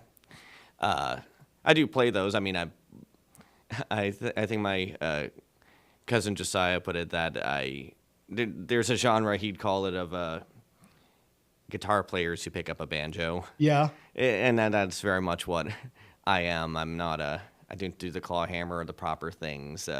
Mandolin, I'm probably closer to doing it properly because it's the same motions as far as the pick goes. Just different tuning and such. But I like to dabble. I'm definitely better at guitar than those, but I get to play guitar out, and every now and then I'll get the notion to like, oh, if I practiced mandolin, maybe I'll bring it to my show today and do some songs on mandolin. But I'm always like, I'll wait till I'm doing a duo thing at some point and mess around with it then. But I like the excuse to play with different instruments and just, I've never even picked up a mandolin. Is it? They're not heavy. You could do it. I hope so. I don't know. The way I've been coughing, I don't know. I might not have the strength. Is it drastically different in terms of? I mean, I assume if you're a guitar player, you're ahead of the game, right? But is it like how challenging is it to pick up not to pick up a mandolin, but to play a mandolin? Semantics. Yeah. Well, I think from going from guitar to mandolin, the easiest part is the fact that your strumming hand is very familiar. So it's getting used to tiny frets that you have to crunch your fingers on, and also just retraining your brain because a guitar is tuned in fourths mostly, and mandolins, violins, whatever, they're all tuned in fifths. Yeah. So you just had to be like, oh yeah, the note's not where I think it's going to be, and just learn the shapes and patterns and your scales and interesting. And then you're fine. How many strings on a mandolin? 8. There's well, 8. It's 4, but they're doubled like a 12-string guitar would be. Oh, I gotcha. Yeah. Okay. And what about the banjo? I've heard people say that banjo isn't as difficult to learn as one might think, but then again, all the people I've heard say that are really good at playing the banjo.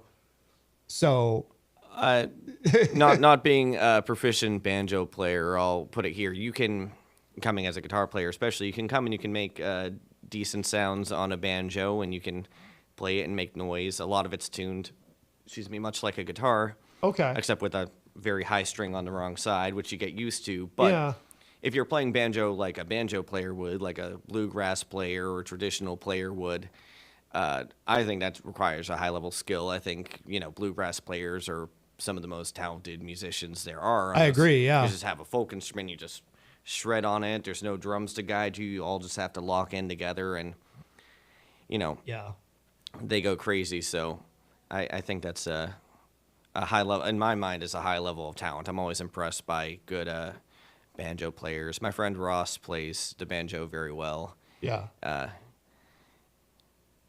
always. It's always fun to see someone playing. You're just like, wow. There's like. Yeah. I'm always impressed by that. Yeah, absolutely.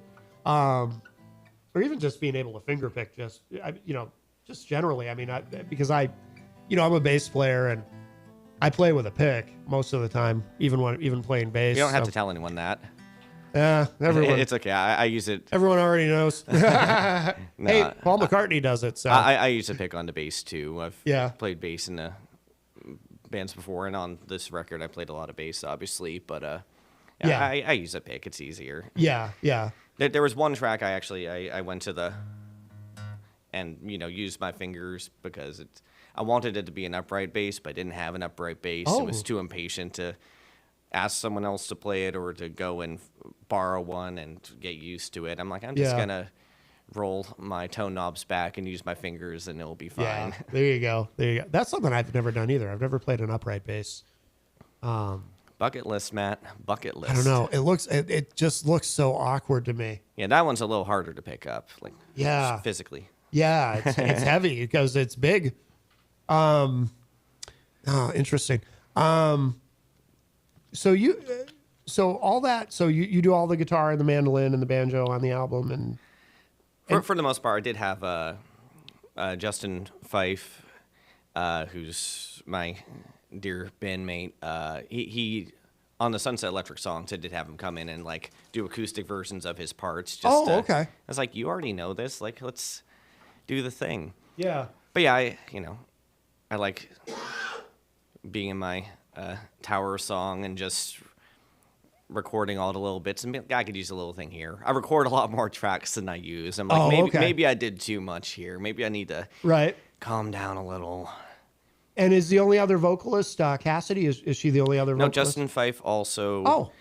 Also sang on that. I think it's just the two of them. Oh no, Justin McInnes also did a few vocals. I had a lot on the back of the album and on Bandcamp. It's very specific about who did what on what song, but a lot of songs are just me. All these songs on the album, are these all songs that you play live actively, or? Just about. There's one song that I haven't done live yet, which is called "So It Goes," and it's you know I wrote. Is this one on? Oh, I can turn it back up. Yeah, absolutely. Just because it's, I wrote the song originally intending it to be for the band because I just had this fun it was just like a bass riff I had like. I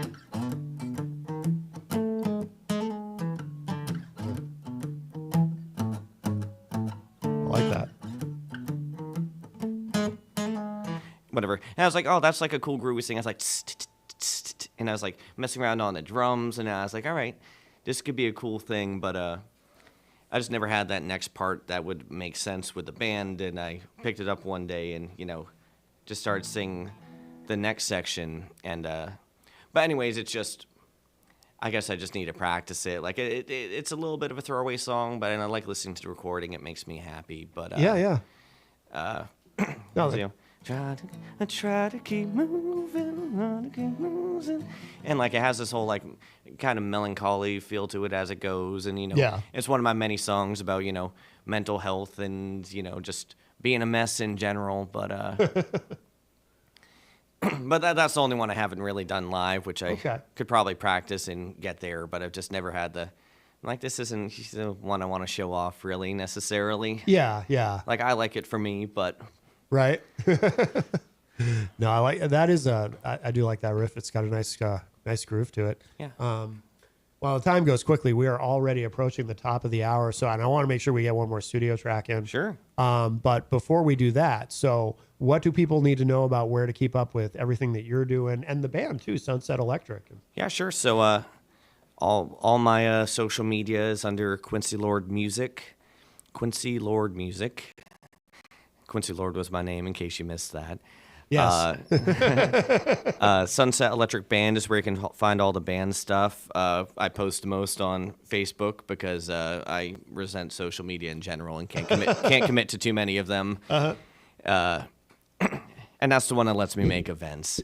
But you can follow us there. I'm going to be you were talking to Eleanor earlier. Oh, yes. Yes. So I'm going to be playing at Terminus on Tuesday for their whole shindig that's going on. Yeah. Jenny and I will be there for that. Oh, awesome. Yeah. I look forward to it. So I'll be playing a lot of the album live and more awake then. So that will be a good time. Next week, is it? No, in 2 weeks we're going to be on WMFO with Tufts Radio with the band. On the Town with Mikey D? Yeah. Excellent. Yeah, we went on there in like 2018 or 19 or something, so it's been a good while, and Joel just made us sound so good. We had these out-of-tune drums, and he made it all sound great. Tuesday at Terminus, today at Seven Saws in Holden, and the next band show is going to be February 8th at Husky's Pub, our favorite spot in Worcester. Okay. Very cool. And we'll end with Steamtown, I guess. Should we? Do we have time for me to say a quick thing about it? Or yeah, go ahead. Yeah, absolutely. Yeah, so I'll be quick. Quick story with Steamtown. This is one of the old songs I wrote a long time ago. Once upon a time, it was me and I was driving up and down the east. I kind of ran away and was driving up and down the East Coast with a couple of friends, sleeping in my 1996 Pontiac Grand Am. And anyways, it was written as a letter from me at the time to this girl I cared about because I kind of ran away and I was like, hey, I miss you. I wish you wanted to come with us. She didn't. And just knowing, it was kind of saying like, I miss you and I wish you were here, but also I'm going to go do what I want. So it's kind of me being a jerk with it. It seems a little sweet. And at the beginning of the song, it says, Dear Simba, because it was written as a letter to her. Okay. So, a very long time ago. Simba's a dear friend, whom Eleanor might have mentioned. She helps out. I was going to say that name came up earlier. Yeah. Oh, interesting. Such a small world. Yeah, Simba's how they wrote me into going and playing Tuesday. Gotcha. I gotcha. All right. Very cool. Well, thank you so much, Quincy Lord. This has been wonderful. Yeah, thank you for having me. Absolutely. And if you are listening live on Saturday, if you miss any part of today's show, it will be up in just a little bit at WMNHradio.org and at my website, mattconnarton.com. And don't forget, jencoffee.com if you want to keep up with everything Jenny's been doing. She just got back from New York and the United Healthcare protests there. And so proud of her. She's doing great things. And go Jenny. Absolutely. And don't forget the open house at New Hampshire Underground, at Terminus Underground. And Quincy Lord will be there. And Jesse, what the hell was his last name? It was somebody I don't know. I can't remember now. Eleanor said a name of someone I'm not familiar with, but who's also going to be performing there. Jesse something. I can't remember. Anyway. But check out NewHampshireUnderground.org for more information on that. And thank you again to Eleanor and Andre for coming in earlier. And of course, thank you to Nancy Monet and Quincy Lord. Thank you again. And we will leave you with this. This is called Steamtown from the new album, A Bright Future.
giving me the taste of your fire. You got me wired to the moon, keeping me in tune. You got me running after you, so baby, run away, won't you stay another day? Listen to me when I say just run away.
Feels like someone is shoving their teeth out of my heart. I ride the unicycle with no seat down the poppy road of life. I ride the unicycle with no seat down the poppy road of life.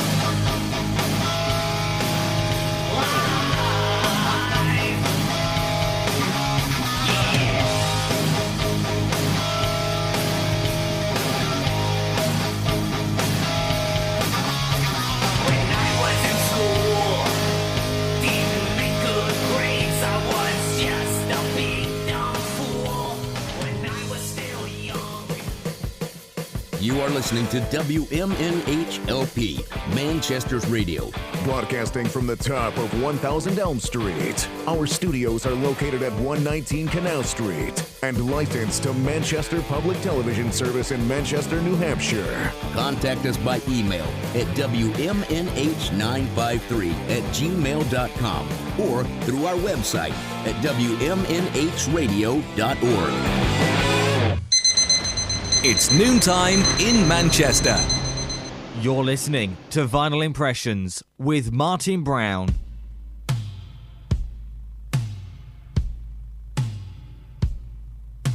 All my love, all my kissing, you don't know what you've been missing, oh boy. When you're with me, oh boy.